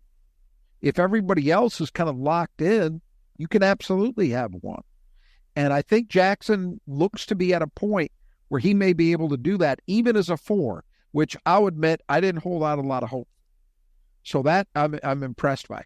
Offensively in the exhibition games, he's still not where I'd like him to be completely, finishing plays around the rim, right. But he looked better. And he played against some real size in Spain. So he wasn't doing it against, mid-major 6'7" guys. He looked better that way. Still room to improve, but definitely improvement. And then his face-up game, we've been hearing about it since he got to Michigan State, but it's been mostly a rumor in terms of what you've seen on the actual court. Well, these games haven't counted yet, so you still have to put it in the category of, I'm from Missouri, I need to see it before I'll believe it. But I think there's ample reason to suspect that we are going to see it when the real lights are on, because he looks good. He looks confident. He looks smooth. And look, to me, health is the factor. If he stays healthy, this is a guy who can help Michigan State. He can help them offensively, but he's the one guy who at least has post moves. So if Right. if he can just improve the finishing a little bit, another tick up, then you've got something. He is their most natural offensive rebounder. He gets bagged on by people who aren't watching it and aren't looking at the numbers. He has, by a considerable margin, had the best offensive rebounding rate on the team last year. I suspect that might hold true again this year. Some guys just have a knack for it, and you don't always have to be a phenomenal athlete or a massive individual. You just have to have a sense of where the ball is going and reaction time a little quicker than everybody else around you. That goes a long way, and I think he has that. So, look, he's not a perfect player, but is this the version of Jaxon Kohler that I've seen in these exhibition games? Is that a guy who can be a positive guy, a positive player, making a positive impact for Michigan State? Absolutely. And I think he's going to play a significant role on this team. The biggest question to me is what you alluded to. Is it exclusively at the 4, or is it at the 4 and the 5? I don't think there's any world anymore in which he's exclusively a 5. So I think those are the two options. And it remains to be seen how that goes. I mean, there's a part of me, and again, it's going to, who do you want to play minutes? So if you're playing Jaxon exclusively at the 4, somebody in the perimeter group is losing out. If he's at least getting some minutes at the 5, then you've got maybe some minutes for Coen Carr to steal at the 4, and that gets another one of those guards some more time on the court. Yeah. I'm not necessarily advocating for that, but if it were me right now, that's probably the direction I would be looking to go in, but I'm not sure that Tom Izzo is. So we'll see. You certainly could see the end of the game where you have Kohler, Booker on the floor at the same time as well. And, that's not unreasonable to imagine that. Yeah. And that can cause all kinds of defensive problems too for other teams. So just for those listening who may not, we always throw these numbers around, if you 1 through 5, 1 would be the point guard, 2 is the shooting guard, 3 is the small forward or the wing, and the 4 would be the power forward, and the 5 would be the center. So if, we're kind of throw these numbers around. So anyway, for those of you who don't know what that is, that sort of gives generally what it means. So next we go to Carson Cooper, 6'11" junior. He had a really good finish to his freshman year in the NCAA tournament. And so we hope for a lot more from him and a lot of growth last year. We saw some maybe, but I don't think we saw offensively. We didn't see what we'd hoped for. He averaged 3.4 points a game, 53% from the floor, 63% from the line, did average 4.5 rebounds a game, led the Michigan State in block shots. Pretty good defender, I thought, overall. And I think, the expectation, I think probably this year is backup center, backup 5. And then, to your point, is his ineffectiveness scoring a reflection of the point guard play in the last 2 years? Or is it just, that's just him? And we'll find out more, I suppose, this year. I'm going to bet on the first of those. Not that I think he'll be a 10-point-a-night guy. Right, but yeah. I think Carson Cooper is another guy who absolutely can be and should be a bigger weapon than he's been able to be as a rim diver lob option off pick and roll. It's an easy way to get a guy like that points. And, when you're 6'11" and athletic the way he is, that should be happening more than we've seen. Look, I think, you remember that USC game in the tournament his freshman year. He was phenomenal, and he was pretty good in the other games too. So I personally had a lot of optimism around Carson Cooper heading into last season because he had already proven that he was ready defensively. And he had shown some signs of being a good enough rebounder. So then the question was, okay, can they get enough offense out of him to make him, worthy of playing heavy minutes. And that part didn't quite come into fruition. 53% from the floor is actually not a great number for a big. You want particularly a big who's not going to be taking jumpers ever, which he fits into. That player should probably be up around 60% or higher, because all he should really be doing is taking layups or dunking. So 53%, a little more disappointing than that might look on the surface. The fact that he got up to almost in the mid-60s at the line, and based on the exhibition games, doesn't look to me to be slowing down, that's encouraging, because a big man's always going to get fouled occasionally if he plays any kind of minutes. But, the question here is, can they get enough out of him offensively to at least hold steady with his role from last year? Yeah, he averaged 17 minutes a game. That's pretty healthy playing time in a three-headed center operation. Yeah. And I think for him to maintain that role, or let alone expand it, it's going to have to come with some offensive improvement.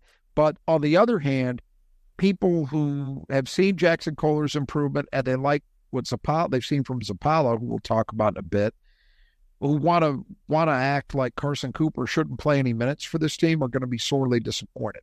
Because if history tells me anything, it says that someone who can defend and rebound will play minutes at Michigan State. And Carson Cooper can do those things, and he actually did them reasonably well last season. So there's no reason to expect he won't continue to do them.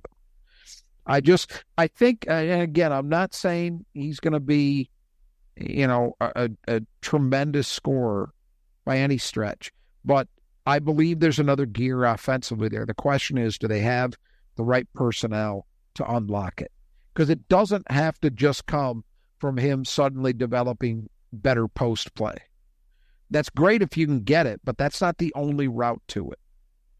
I can remember guys who were extremely productive centers at Michigan when John Beilein was there, who you could count the number of post touches, forget moves or shots, post touches over the season, you could count on one hand.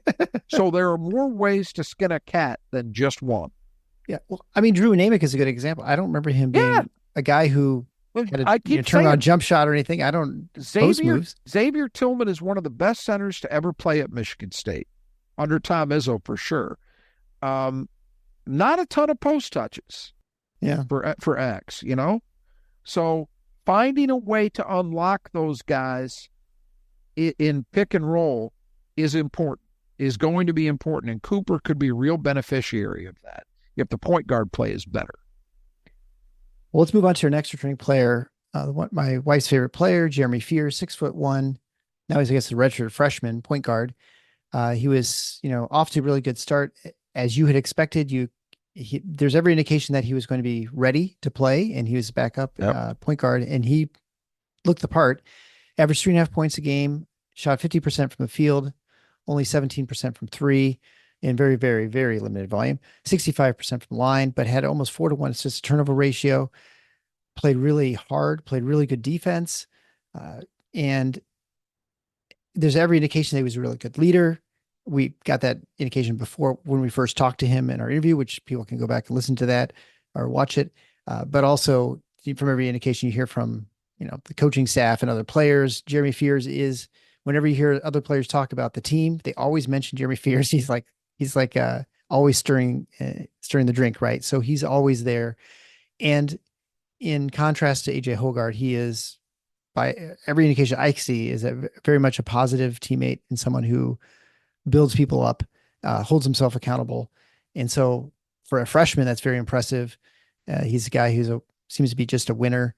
And, obviously Tom Izzo's talked many times about how he compares him to Keaton Cleaves in certain aspects of sort of the ability to lead a team and to be a point guard who's accountable and will do what needs to be done to win. So anyway, he is, as far as you can tell, watching him, he's 100%. He still has the same leaping ability. He can get up and get to the rim. He seems to have the quickness, both laterally and then, up and down the court. So I think aside from him not having a great game at Northern Michigan, he looked pretty good in Spain. He's a guy who's always pushing the ball. And so there's every reason to think that this is going to be not only a different looking team because of him, but I think just the way they will play will be a little different as well. That's the hope. And I thought he was really good at times in Spain. At other times, you saw a little bit of rust, but when he was at his best in Spain, he looked outstanding. Against Northern, and he wasn't the only guy who fell into this, but there were some guys, and he was one of them, that I just don't think ever quite got fully into sync. Now, he did hit a couple threes.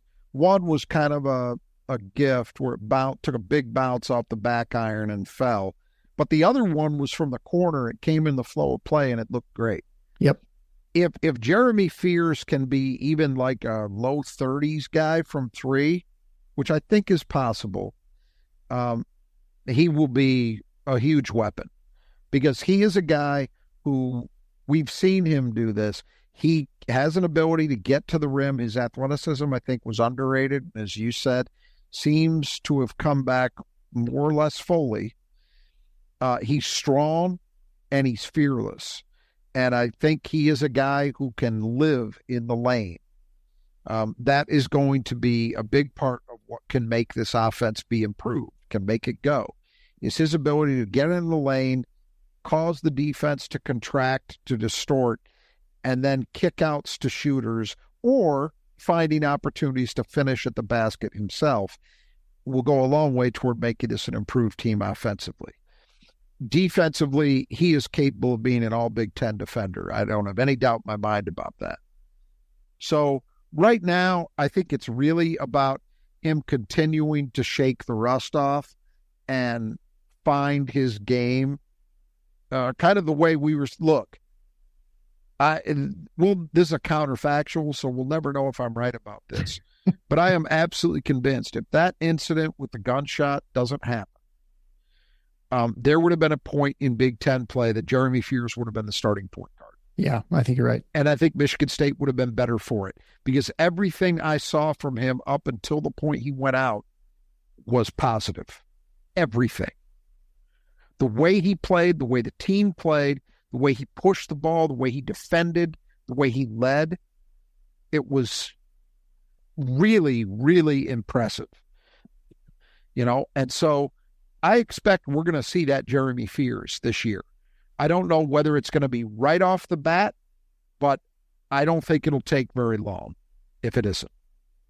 The nice thing is they've got such good depth at his position that they don't have to force feed him 33 minutes a night if he's not quite there yet in terms of being in sync.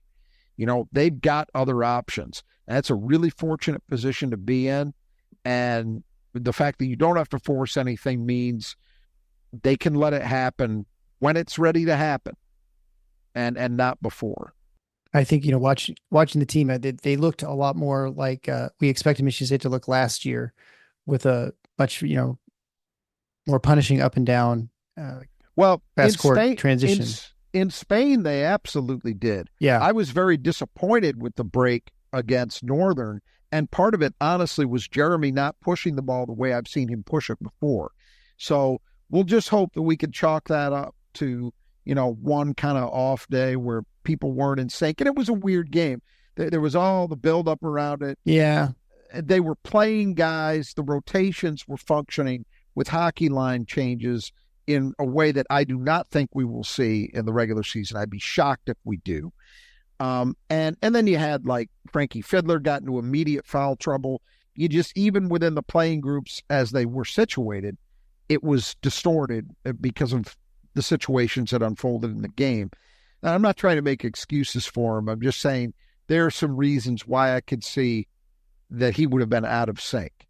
But they need him to be that guy he was last year and in Spain, where he is just consistently pushing. Not just him, but him first among everybody else, because he's the starting point guard. I think this is his team. I really do. Mm-hmm. I think he's an innate leader. I think he's a winner, and he's exactly the kind of guy MSU needs at that position. All right, we'll close with the last returning player, Garrick Normand, a 6'5" redshirt freshman who sat out last year. Unfortunately, he injured his knee, and so he's going to be out for a couple weeks still. I'm not sure exactly when they're expecting him back. Shooters rep, good athlete. And as you've talked about, it's a clogged backcourt. And as we go through the newcomers, you're going to find it's even more clogged than what we've described. And so when he gets back from health issues, it'll be interesting to see where he finds time to play. And that it's just going to be hard to find minutes. And I think he might just be on the outside looking in this season. But who knows? I mean, you come in, you shooting 45% or something from three, it's going to be hard to keep you off the court. Yeah, I we've had him on the podcast, and he's such a likable guy that I certainly find myself rooting for him. On the surface, it looks like a tough situation. Yeah. And his knee injury did not help because it's taking him out during practice leading into the season. And so it puts him further behind everybody else who's been practicing regularly. I think he's expected back pretty quickly here. And I seem to recall that they anticipated he probably would be ready to go by the start of the regular season, if not even the last exhibition game against Ferris, but we don't know that yet. He didn't play against Northern. He wasn't dressed. So at least as far as that went, we know that he wasn't quite ready. The tough part for him is that, as you mentioned, his biggest strength coming out of high school was his ability to shoot. And that's actually been something that people have talked about who've been around practice at Michigan State. That's held true. The problem is this looks to me like it could be a really good shooting team. Yeah. And so if there's not a need for that skill, then you start going to, well, what else can he give you that's different or better than other options? And that's where I think it becomes difficult. Now, we're in this era and, where it's easy to leave. And I do think that Garrick Normand, based on what I saw out of him when he was in high school, when he came into Michigan State, and what I've heard about him in practice situations, I still think there's a guy who could be a very good player at Michigan State in there. I hope from an MSU perspective that he's able to stay patient, because I think this year might be tough. Yeah. But yet I do think there's the potential for him to be a contributor down the road. But, we're in the era we're in, so we'll have to see. Absolutely. All right, well, let's move on to our newcomers, brought to you by the Brothers Who Just Do Gutters. So if you're someone who hates cleaning out your gutters, or maybe they leak, maybe you've got some problems like I do, where you have a tree growing in your gutter, maybe you have problems like I did. I had a lot of gutter problems, apparently, where I had to restain my front door every year because it would just get all messed up. I thought from the sun, but it turns out it was from water. I got gutters, which it seems like a simple thing, around my door, so I don't have water splattering on it. And lo and behold, I'm not restaining my door now. It's been a couple of years. I haven't had to. And that's all thanks to the Brothers Who Just Do Gutters. They came out, they took care of all our gutters. They put in bigger ones and leaf guards, so I don't have to get on the stupid ladder and clean out leaves all the time, which was a pain in the butt. Because you never clean out leaves when the weather's nice. It's always when it's cold and the water's like 40 degrees and you can't have gloves on because it's all wet and water in there. So anyway, it's been nice not worrying about that. Makes things so much simpler. My wife's office had a gutter that was broken, and so they came and just put in one run of gutter. It was like, 20 feet long or something. It was really long. So they can do small jobs, big jobs, residential, commercial, whatever you need done. The Brothers Who Just Do Gutters can take care of it. They can also do the underdeck ceilings. So if you want to add an extra room to your house and the outdoors and like a patio, you can put it underneath your deck. Maybe you can screen it in, and suddenly you've got a whole extra outdoor living area that's just added in, which is great. They can do all those sorts of things. They also have heated gutters as well. So if you have ice flow problems, they can put those in. So it melts all the ice, so you don't have those big, huge icicles hanging and it just starts drains your roof. So they can do all sorts of things. Contact them. They're on both east side and the west side of the state. Great pricing. You get 10% off if you mentioned Final Four when you get your estimate. You can find that at their support page. The Final Four is on the schedule.com/support. Call them today. You'll be glad you did. And they sponsor the player that teams need to keep in the gutter. And so Rod will have some time to think about this. which player Michigan State will have to, their opponents will have to keep in the gutter most. And so I'm actually curious to hear your answer. All right. So the first newcomer is Frankie Fidler. We've mentioned a number of times. He's a 6'7" transfer from University of Omaha, which used to be University of Nebraska, Omaha. He is a big physical wing. That's what they didn't have last year. He averaged 20.1 points a game, 6.3 rebounds a game at Omaha last season, shot 45, 36, and 85, averaged almost 8 free throw attempts a game, which is pretty impressive for a guy. So he's obviously got a good handle. He can get to the rim and just find ways to get fouled. We've seen him play obviously in Spain. We've seen him play Northern Michigan. We saw him play Moneyball, and he possesses all the things that people thought. You watch, I mean, if you watch his highlight reel, the guy never misses. It's pretty amazing. Like all these players, they never miss. But he is actually very good, very talented. He's the guy who's got the fadeaway, 12, 15 footer that it's sort of like his patented move. Aside from just being able to sort of find ways to create and just create little angles to get to the rim. So anyway, you expect that he might be the leading scorer for the season. And I think most people probably agree with you.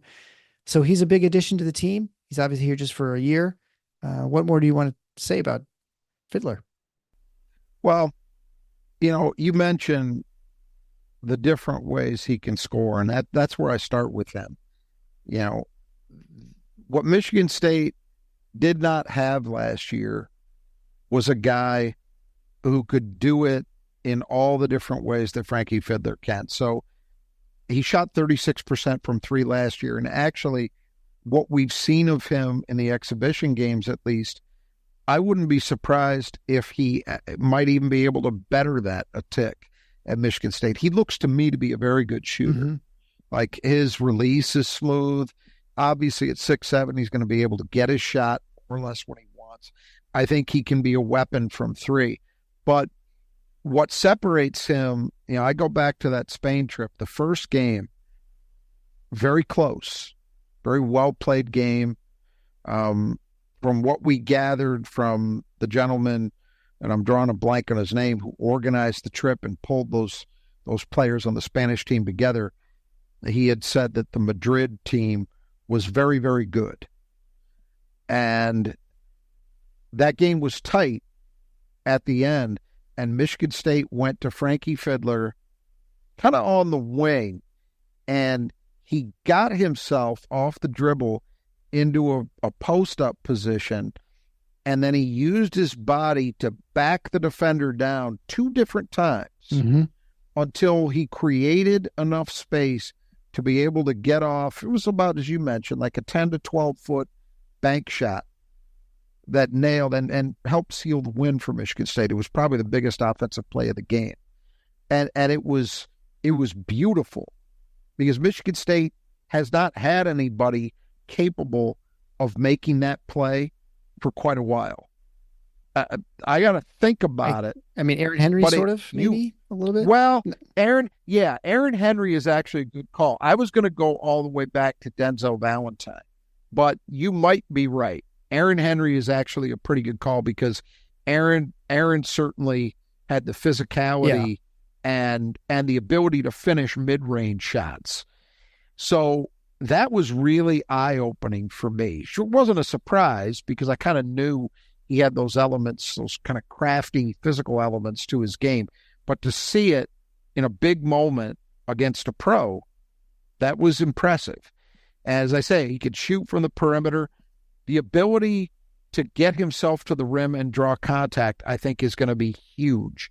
That's another element. This team, traditionally, this program, does not have guys who get to the line with the frequency he did at Omaha. That's just not how Michigan State plays offensively.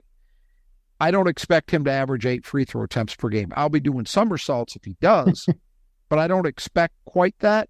But if he's getting 5, 5.5, 6, that's still a huge deal, particularly if he shoots at 85% at the line the way he did last year. So offensively, man, I think he is absolutely as advertised from what I've seen. The one bit of concern that came out of the Northern game is I think he allowed the situation to get to him. He had 2 offensive foul calls quickly in the first half that I thought were both terrible whistles. Just terrible. The typical garbage Big Ten, and it was guys who officiate a lot of Big Ten Scirotto. games. Oh my gosh, that guy. Yeah. And these clowns, it's just like the Michigan State fan base in regard to outcomes of November basketball games. There's no learning. There's always amnesia. These guys don't know how to call an offensive foul. They got baited into both calls, but regardless, they were called, all right? So then he comes out in the second half and immediately, in quick succession, commits two very bad fouls defensively that absolutely were fouls, and they were just bad decisions. And so he ended up, I don't know what he played, 13 minutes, some absurdly low number. He can't do that. He's too important to them. So that's the one negative I've seen. But, man, everything else, I think defensively, he's looked fine. I mean, we're going to see him face some real tests pretty soon, and that'll tell us more than what we've seen thus far. But to my eye, I haven't seen any glaring issues where, he's suffering blow-bys or he looks like he's fogged out. I haven't seen that. And I actually think we haven't seen this show up yet the way I hope we will once the season itself actually starts. I think he can be a big factor as a rebounder, and they need him to be. Mm-hmm. This man, perimeter, if this team is going to turn it around from where they've been of late, the last few years as a rebounding group, it's absolutely starts with that perimeter group. And we could talk about Jaden Akins and almost 4 rebounds a game last year. That's okay. You hope you can get a little bit more out of him. But, man, Frankie Fidler averaged almost 6.5 boards a game last year for Omaha. If he can give you 5, that's a big, big uptick. And I think he's capable of doing that. So, I mean, to wrap it up, I absolutely, at this point, if I've got to bet on somebody to be the leading scorer, it's him. For me, I think the fact that he can just score in so many different ways gives him the edge, and that he's got a scorer's mentality. He's demonstrated it. And I think he's the guy that most likely becomes that late game, got to have a bucket option. He's probably the guy because he does have the ability to put the ball in his hands and let him go make a play. It's not exactly the same way Tyson Walker did it, but I think he can be really effective. And I think he may also, as a result of that, end up being the late shot clock bailout guy when he's on the floor as well. If I had to bet, I'd bet on all those things being true to one extent or another. But we'll see. Yeah. All right. So then moving on to late edition, Shimon Zapala, 7-footer, 240-pound transfer center out of Longwood. Originally started his career at Utah State. He's originally from Poland. He's been on a show. I recommend you go back and listen to it. It's very, really nice kid. Seems like he really has a good understanding for the game. And he understood very early on that hockey was not where he was going to make his money. So he switched to basketball. He averaged almost 10 points a game and 5.5 rebounds a game for Longwood last year. They did make the NCAA tournament. He shot 63% from the floor and from the line. Our expectation watching him is that he looked kind of like what you'd expect, like a depth guy, I don't want to say lumbering, but not a guy who looked like he had tremendous quickness. Now, we didn't watch him play much except just what you could see in the clips. And I think what surprised me, and I think it surprised you. And I don't even know if it surprised the staff at Michigan State. I think it has. The ability that he just moves, not like a 240 pound, 7-footer. I mean, he looks like he's not like nimble, but he is a guy who can run the floor really well. He seems like he's got pretty good quickness, laterally. I think they got more for him than they had expected, which, kind of goes to the whole point of like early on, like, well, if only you just got in the portal and gotten a 5, you could have gotten someone really good. This is probably a situation where they got someone probably more than they had expected, and they only went and got him, I think, just because Madi Sissoko decided to go to Cal. 100% with all that. He has been, of everybody on this team, and part of it is because expectations. I had high that I had good expectations for guys who have looked good, but he's the guy who's exceeded them the most of any, no question. And it's for exactly the reason you suggested. When they got him, and this was based on clips and looking at his size and all of that, I expected, all right, we're talking about a depth guy at the position. Maybe he gives you about 10 minutes a night. Big body. He's worth some fouls. Maybe he can get you an occasional post basket, grab a defensive rebound or two, and that's kind of about it. But we saw it in Spain, and we saw it show up again. It's shown up every game, basically. The way he moves is so much better than I had anticipated. And that's a big deal at Michigan State because it means two things. It means that he seems to have the mobility and the understanding from what we've seen to be able to at least be functional defensively. So that means, okay, we don't have such a problem there that we can't, there's diminishing returns the longer we play him, because eventually opponents will exploit that. I don't see signs of that early. And the other thing is, you don't have to worry about him being something of an anchor to your transition game, because he's already shown enough to me that, this guy can rip run. Yeah. He can run the floor well enough. They're not going to have to play any differently than they would with Carson out there or Jaxon out there. No differently. Those are huge things. So he also was kind of aggressive. He's got some toughness, some moxie to him. So, look, he started against Northern. Yeah. And I think if a regular season game was played tomorrow, he would be the starting five. Now, that doesn't mean a ton. It doesn't mean he's going to play 25 minutes a night even. But I think he's going to play a lot. And again, this factors into the way minutes and roles allocate for everybody, right? If he's playing, 20 minutes a night or 18 minutes a night instead of 10, well, then that means, what does that do to Carson Cooper? What does that do to Jaxon Kohler as a 5? And, and on down the domino line we go. So, but I think it's a big positive too in this way. And this is something that I don't think enough people are really talking about yet, but I think they will. He's someone Carson has improved his strength since he's gotten to Michigan State, but I think I'm inclined to believe that as a low post defender, as a pure low post defender, I think Zapala might have a little bit more than Carson does right now. And in a league where, once again, there are a ton of big men that are going to get a lot of play.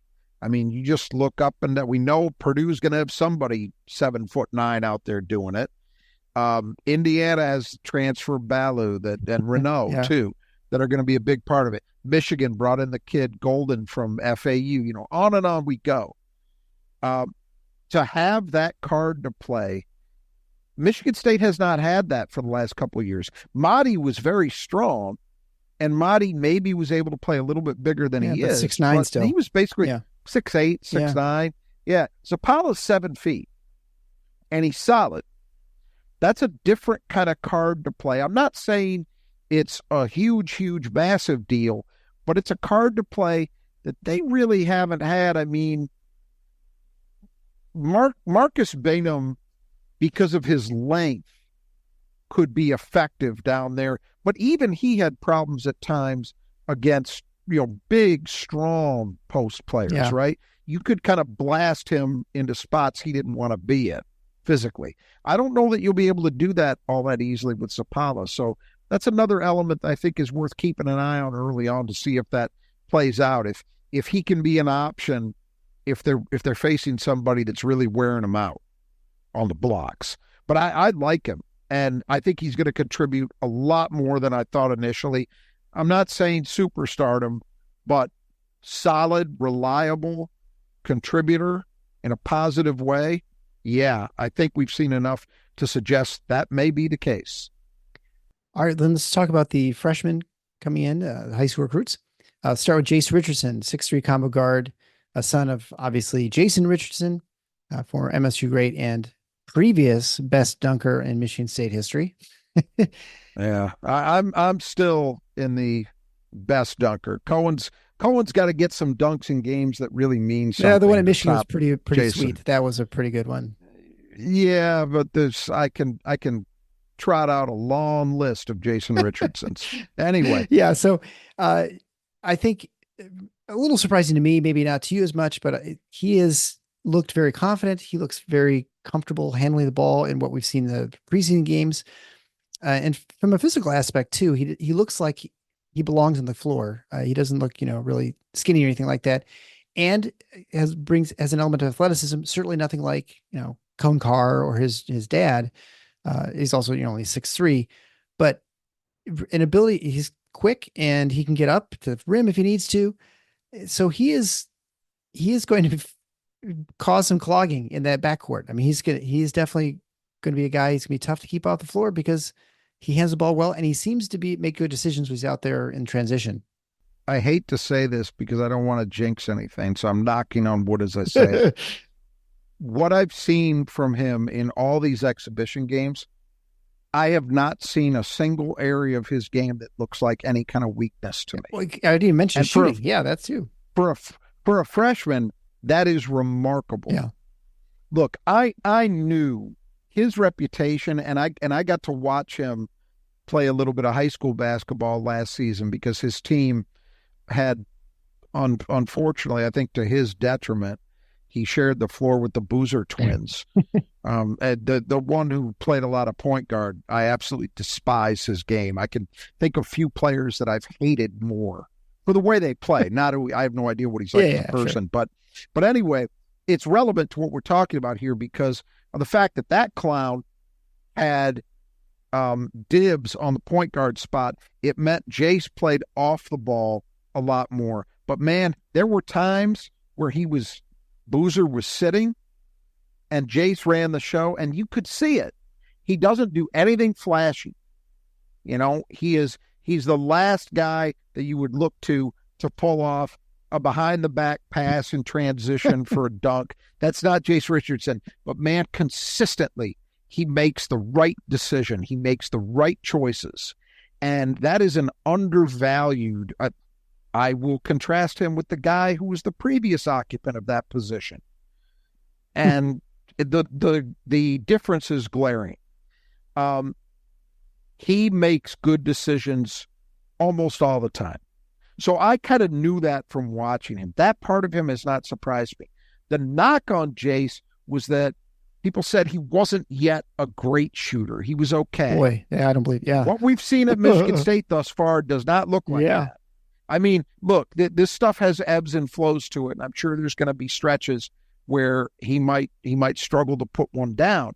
But I don't see any reason to think that he can't be at least a good shooter now and maybe something beyond that as he develops. Then you talk about his ability off the dribble and the combination of speed, savvy, because you can see it. He understands how to vary speeds. He understands how to create angles for himself. All those elements you need to be an effective penetrator are there with him. You put that together, and he's got that element. And then the way he's defended. He's another one of these guys that I look at and I think Michigan State has not had this many guys who seem to be playing high ball pressure. And I don't mean trapping or gambling. I'm just talking about get into your man 22 feet from the basket instead of sitting back at the free throw line. It's a difference. And they've got a lot of guys who are capable of doing it, and it looks like Michigan State is going to let them do it. And Jace Richardson is one of them. And he can also rebound pretty decently for a 6'3" guy, too. So where's the weakness? I mean, and he looks mature. As I said, the decisions are pretty much consistently good. You look at this team, you look at the three starters, and then you figure you got Trey Holloman as the sixth man, and you think, boy, how many minutes are there left? But, man, I don't see any way in hell that Jace Richardson is not forcing himself onto the floor a lot. I'm not saying I think he's going to supplant somebody to be a starter or anything, but, man, I don't see how you don't play him a ton. Well, because he does too many things too well. From Tom Izzo's standpoint, one thing Tom Izzo loves is having people to hold other people accountable. 100%. Right? You start dogging it out there, you're out of the game in a second, and he's got someone has absolute confidence in bringing in to replace you. And here's the thing. like based on, and I realize it's 4 exhibition games. It doesn't mean the world by any means. But based on, if you were just looking at those games, do you see much of a drop-off between Jaden Akins and Jace Richardson? No. In any phase of the game? I don't. Now, I'm not saying it's going to stay that way 100% of the time, but right now, my gut kind of tells me that's sort of where it is. Well, let's move on. Kerr Tang, 6'4" freshman from Manchester, New Hampshire. And he's considered one of the best shooters coming out of the class nationally. Has looked good in exhibition as well. Also, ferocious defender. You know, Yeah. I mean, I don't know what to say about him except that, boy, he's kind of been everything he was built as as well. Copy and paste, right? It's really, it's a lot. Now, I don't think, here's the difference. Jace Richardson has one element to his game that Kerr does not, and that is Jace Richardson is a guy you could put the ball in his hands and let him run a team. He's shown that already, that I think he's ready to go to help this team if they need him to play some point guard minutes, which I think could happen. Kerr is not that. Kerr is an off-the-ball guy, so there's a little less versatility. But, man, came in with a reputation as one of the best shooters in his class nationally.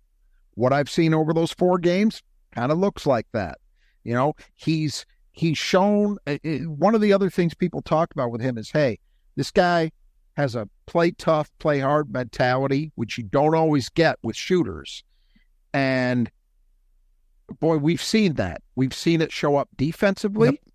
We've seen it on the boards with his work on the boards. He had a great offensive rebound that in traffic that led to a 3 from Jeremy Fears in the Northern Michigan game, which I was really impressed by because it was a range rebound where he had to just beat some people to the spot and kind of out tough them, and he did both. So that's another guy. I look at the way he's played thus far, and I think, well, how do you keep this guy off the court? But here's the caveat. He is the guy, in my opinion, that is most vulnerable to that domino effect. Yeah. I don't mean that it gets him to 0, but it might mean if Coen Carr is playing the wing, I can't see how Kerr Tang is playing, anything more than spot minutes. And I hope that's not what we see, because personally, I think he's got a lot to give. And, man, you can't, we talked about how I think this team, at least on paper, looks to have a very, very capable shooting group. But, man, you can't have enough. If we've got one more, give me one more. And Kerr Tang is that. And at the same time, you're not trading that for the defensive end, because he looks like he's ready to go there and at least be solid. And he's going to compete. So it's a tough look. I do not envy Tom Izzo, because I look at this team and I think, well, I like things that Carson Cooper brings to the table. And I think he's got to play. But if you play him, what does that do to Jaxon? And I want Jaxon to play because he gives them things nobody else can. But if Jaxon plays, where's Coen Carr playing? And if Coen Carr is playing on the wing, where's Kerr Tang playing? And how many minutes are there for Jace? You see what I'm saying. It really looks to me like an 11-man playing group. And that's tough to do. We've seen Izzo do it, but that is hard to do. Not likely, right? Probably more like 8 and 2 is sort of like a 10-man rotation with 8 main, and 10 is kind of a standard Izzo rotation. He's done 11 before, but it's hard. Yeah.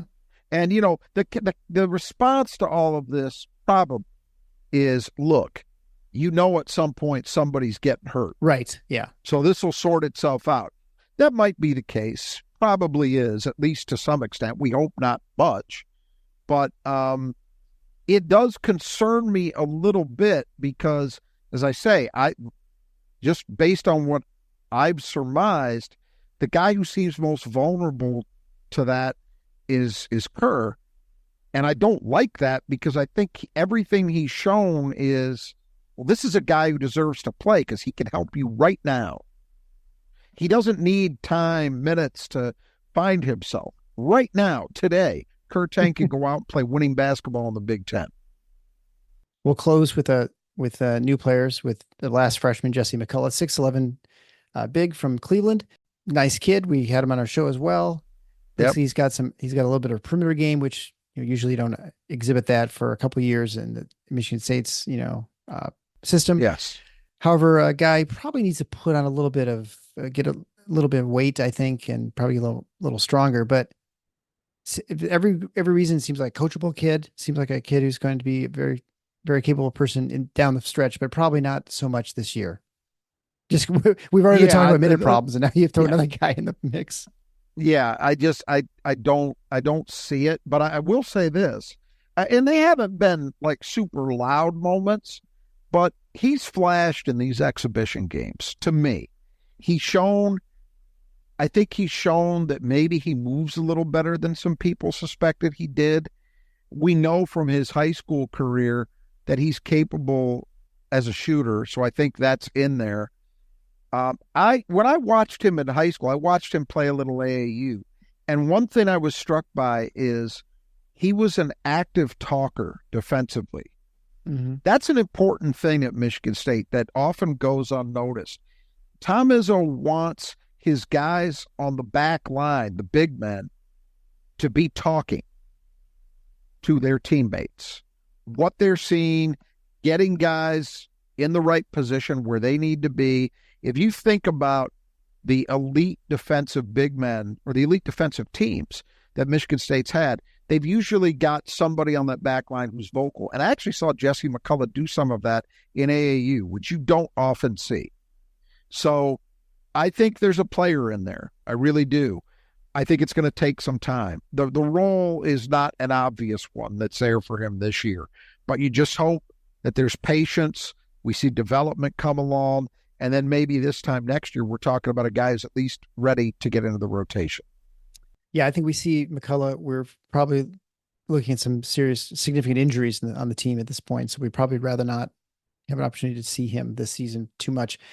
And they do need to get rid of that redshirt rule. Is kind of dumb that in football you can play 4 games and still redshirt. In basketball you can't play a single game, right? And that doesn't make much sense to me. But absent an injury, yeah, I think that's true. It's kind of crazy. That doesn't make much sense. But whatever. That's neither here nor there.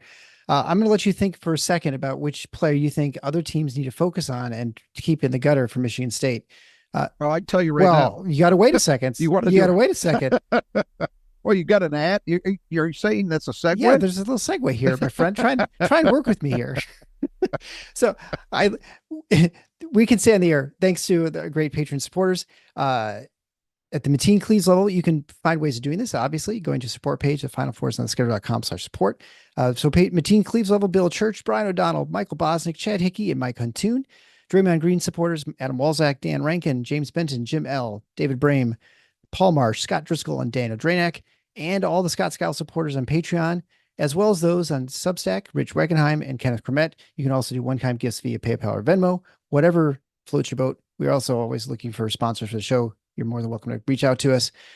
You guys keep us going. And also the big thing that we really appreciate is how much you share the show with your friends and family and colleagues and other Spartan fans.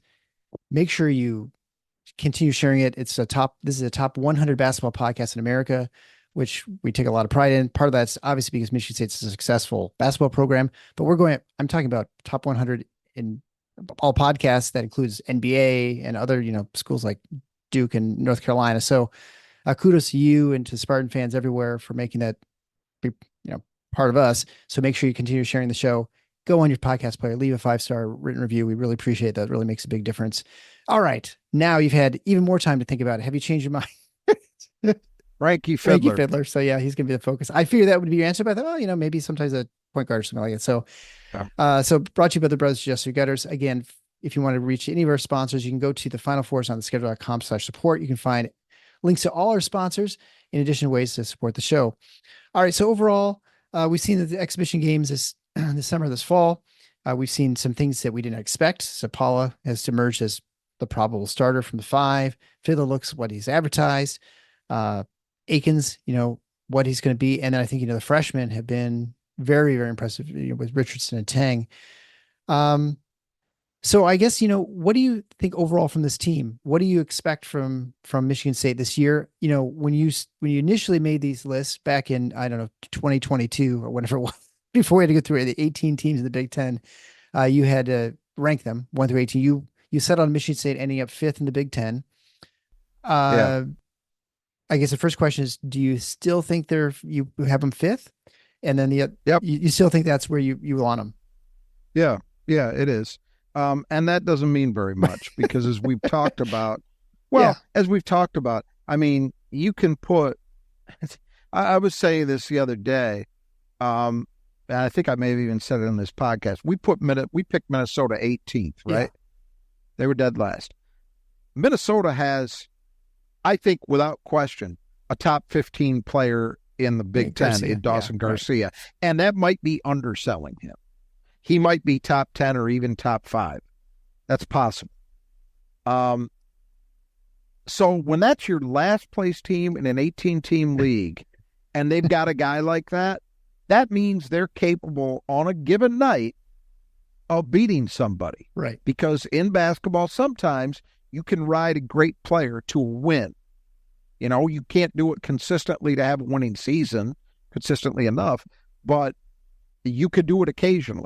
And that's your last place team. We don't often have last place teams in the Big Ten where you would say that. We do now. You look up and down this conference and there isn't an obvious Final Four quality team. One might emerge, but there's not one that looks obvious to me or to anybody else when you look at the preseason rankings, by the way. Mm-hmm. I don't think anybody reputable has a Big Ten team picked to reach the Final Four. But at the same time, if you look at KenPom, which you got to take those preseason rankings with a grain of salt because they got a lot of noise in them. But I think the Big Ten's got some crazy number. It's like, don't shoot me if I get the exact numbers wrong, but I want to say it's like 16 or 17 of the teams are in the top 75. It's some crazy number. So the idea that you can have a very firm conviction about who's 5th or who's 3rd or who's 9th is crazy to me. We don't know enough. Yeah. We just don't know enough. And that's for a variety of reasons. That some programs have completely overhauled their rosters. Others have key guys, Purdue, the best player in the country, is gone. They got a lot of guys back, but it's still going to be different. What do they look like with that change, Even though it's not a lot numerically in terms of the number of guys that are gone, the importance of the guy that left is huge. So at Michigan State, and Michigan State falls into this category, and a lot of the other picks I made fall into this category. In such an environment, my inclination is to start first and foremost with coaches. Mm-hmm. Yeah. And so I'm going to give the benefit of the doubt to guys that have done it. So that's why you're seeing, that's not exclusively true. Woodson. Mike Woodson hadn't done shit. And I've got them second. I don't think they're actually going to finish second, but that's this is a classic Rod line, by the way, for those but new listeners. It's true. I can't justify not picking them there, but I'm telling you, I absolutely know in my bones that they're not going to finish that high. For the most part, though, that's what I'm going with. And so Michigan State, I think it's a combination of things. I think it's the parity of the league. There aren't teams that look heads and shoulders better than they are, in my opinion. The talent level, you can, I suppose, talk about the fact that some of the guys who were seen as most talented haven't done a whole hell of a lot yet in terms of production, but it doesn't change their upside. It doesn't change the fact that Xavier Booker has the combination of skills and physical tools to be the best player in this league. Yeah. If he were maxing out, I think his ceiling is the highest of anyone in the conference, bar none. Will he come close to that? I don't know. Jeremy Fears coming off an injury, but if that kid's right, and I think he is, I think he could be one of the best point guards in the league this year. You look up at Coen Carr, there's no freakier athlete, maybe even in basketball, period, not just college, than Coen Carr. And then you add in guys like Richardson and Tang, who are clearly ready to go as freshmen. there's a lot of horsepower here. There's not as much proven production as you'd like, but you know what?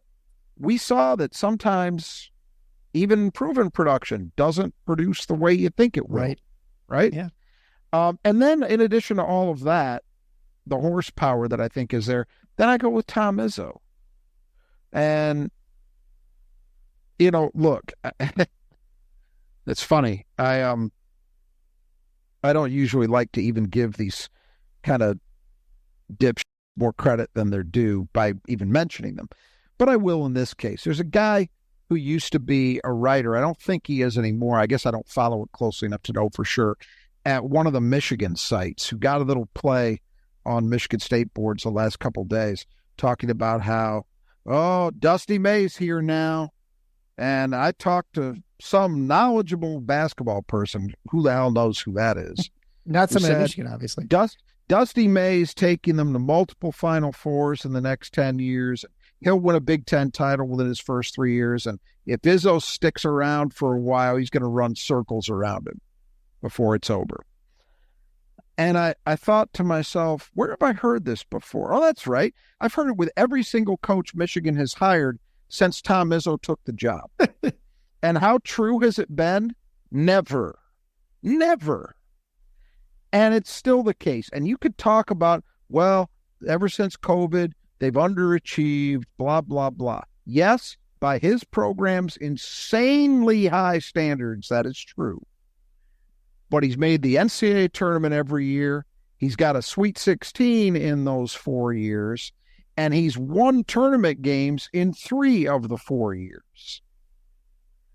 For a low period, it's not so bad. So do I think Tom Izzo is still worth something when I'm assessing coaching in this conference? That's not even a serious question. That's so far off the page as to be laughable.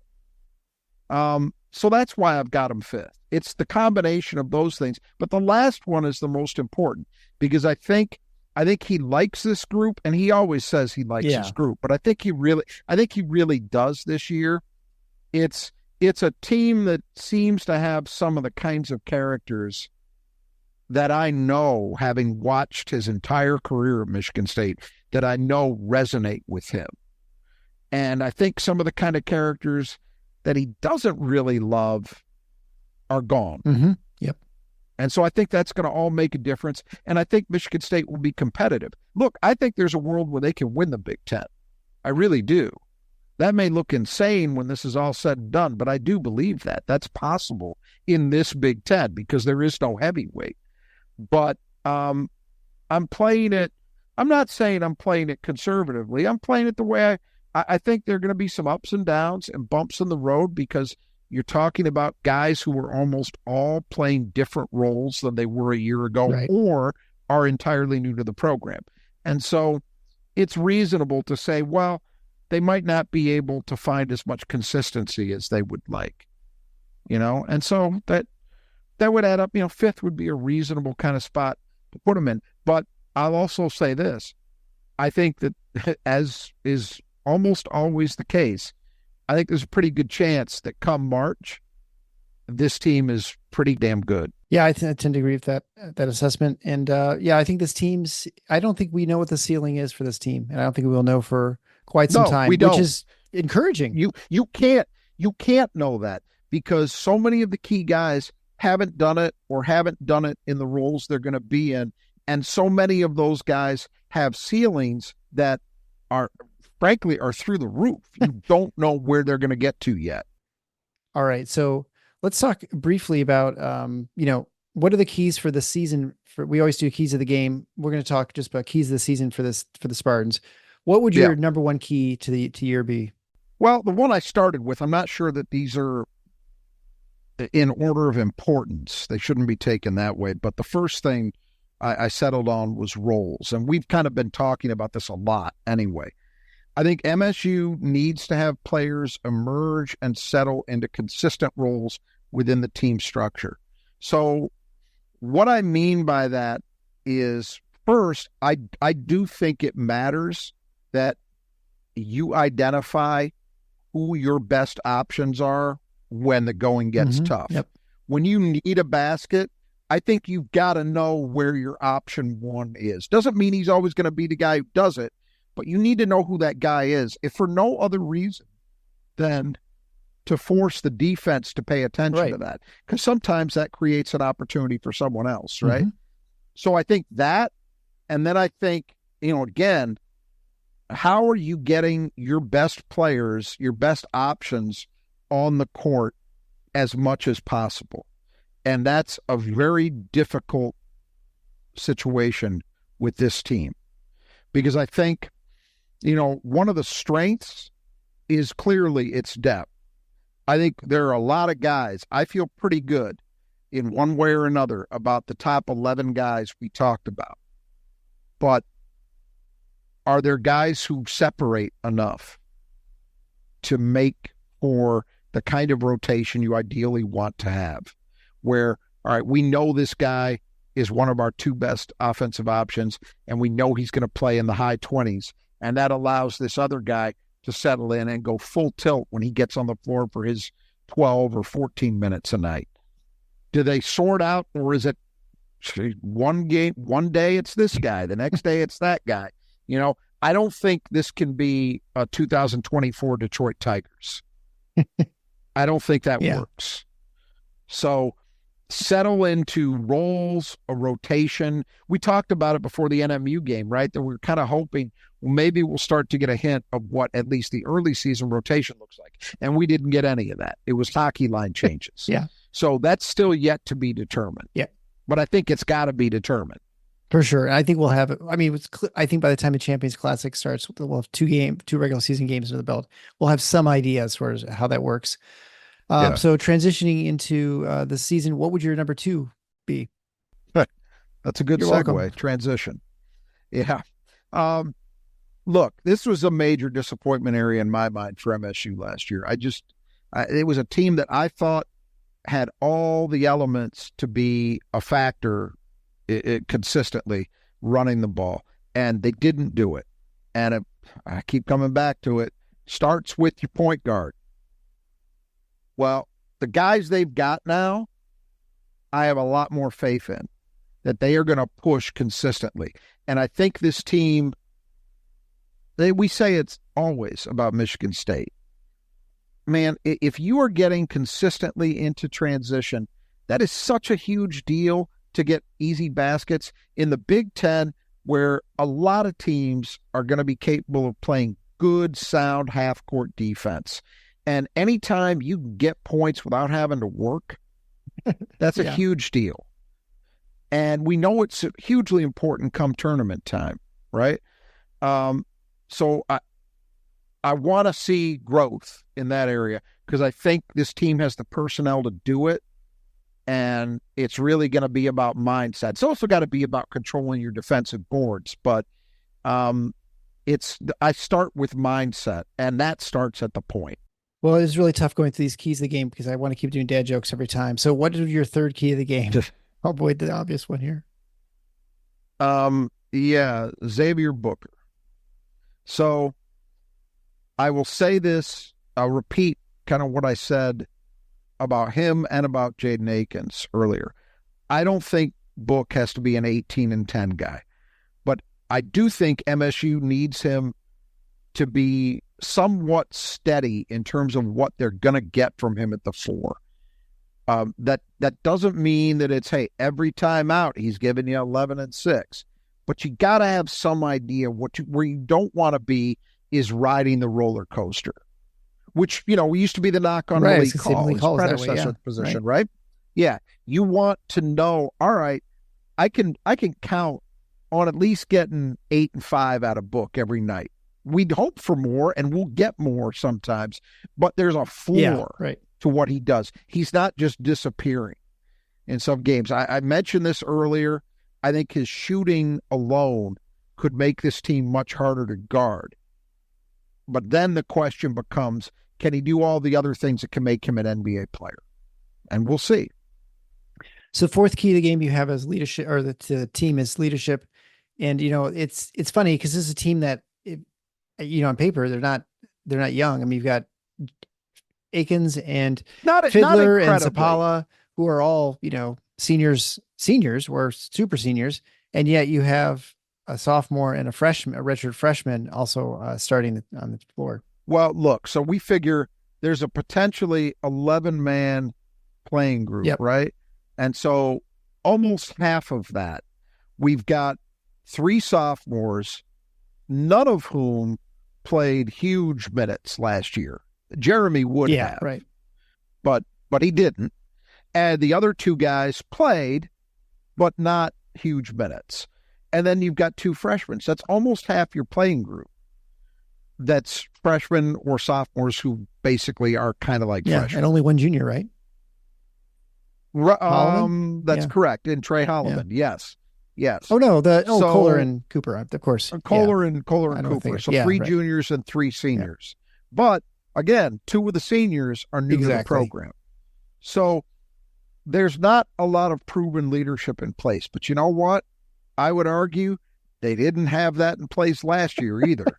So they're no worse off. And I think it's going to be better, maybe a lot better. I think this should and could be Fears' team, but he's got to grab it. And, Izzo talks about this, that to really be an effective leader, you've got to actually produce. Like, you can't just be a rah-rah guy, but you don't get it done on the court. Because your teammates have to believe that you're actually one of the guys who is at the forefront of that team, and that includes actually contributing, actually playing well. But I think Jeremy Fears is going to do that. And I think Trey can be a very capable lieutenant in that role as well.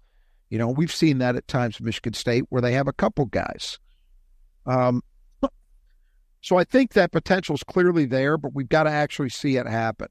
And this is an area where Michigan State has really lacked in recent years. Like, guys like Tyson Walker and Joey Hauser had really good seasons at Michigan State over their careers. They had some years where they were outstanding, and they were good guys, and they were tough-minded, all of those things. But they weren't those kind of personalities. Mm-hmm. They've got guys on this team that I think have those personalities, and they need to actually be that with this group. So they can't just talk. They got to do it. And so the 5th and final key to the season, which, you could almost argue is first, because you said these weren't in any particular order of importance, but is rebounding. Yeah, you're not rebounding. Wrong. And I don't know, rebounding, transition, they're both kind of super important, I think, in many ways. Absolutely. Look, you can think that losing Malik Hall and Mady Sissoko isn't a big deal, but those 2 guys averaged about 11 rebounds a game between them. So that's some real production that's got to be replaced. So you need guys like Book, like Carr, like Kohler, like Cooper. They've got to step up. Zapala's got to help. Now, Zapala's defensive rebounding in those exhibition games has impressed me as much as anything about him, because he just seems to clear out and own space as a defensive rebounder. So I'm optimistic that he's going to contribute. I had already said I'm optimistic Frankie Fidler and maybe Jaden Akins and maybe the freshman can make that perimeter group better than we've seen. But I'll tell you, where I really want to see improvement is an area that's been lacking for about 4 or 5 years now, and that's offensive rebounding. It has been an unfathomably long time since we've seen Michigan State trot out what we think of as a Michigan State team in terms of its offensive rebounding. So I would like to see that change this year. There is no world in which guys like Jaden Akins and Coen Carr should not be very effective offensive rebounders. None. But we haven't seen it out of either one of them yet on a consistent basis. If that can change, this team's ceiling moves north, in my opinion. Because I think there are some things that they're going to do well. Like, I expect turnovers might not be quite as low as they were last year, but I think this should not be, an 18 a night kind of turnover team. I don't think that's going to happen. We've already talked about, I think this team could be very good potentially shooting. I think it could be very good defensively, especially with that back. Right.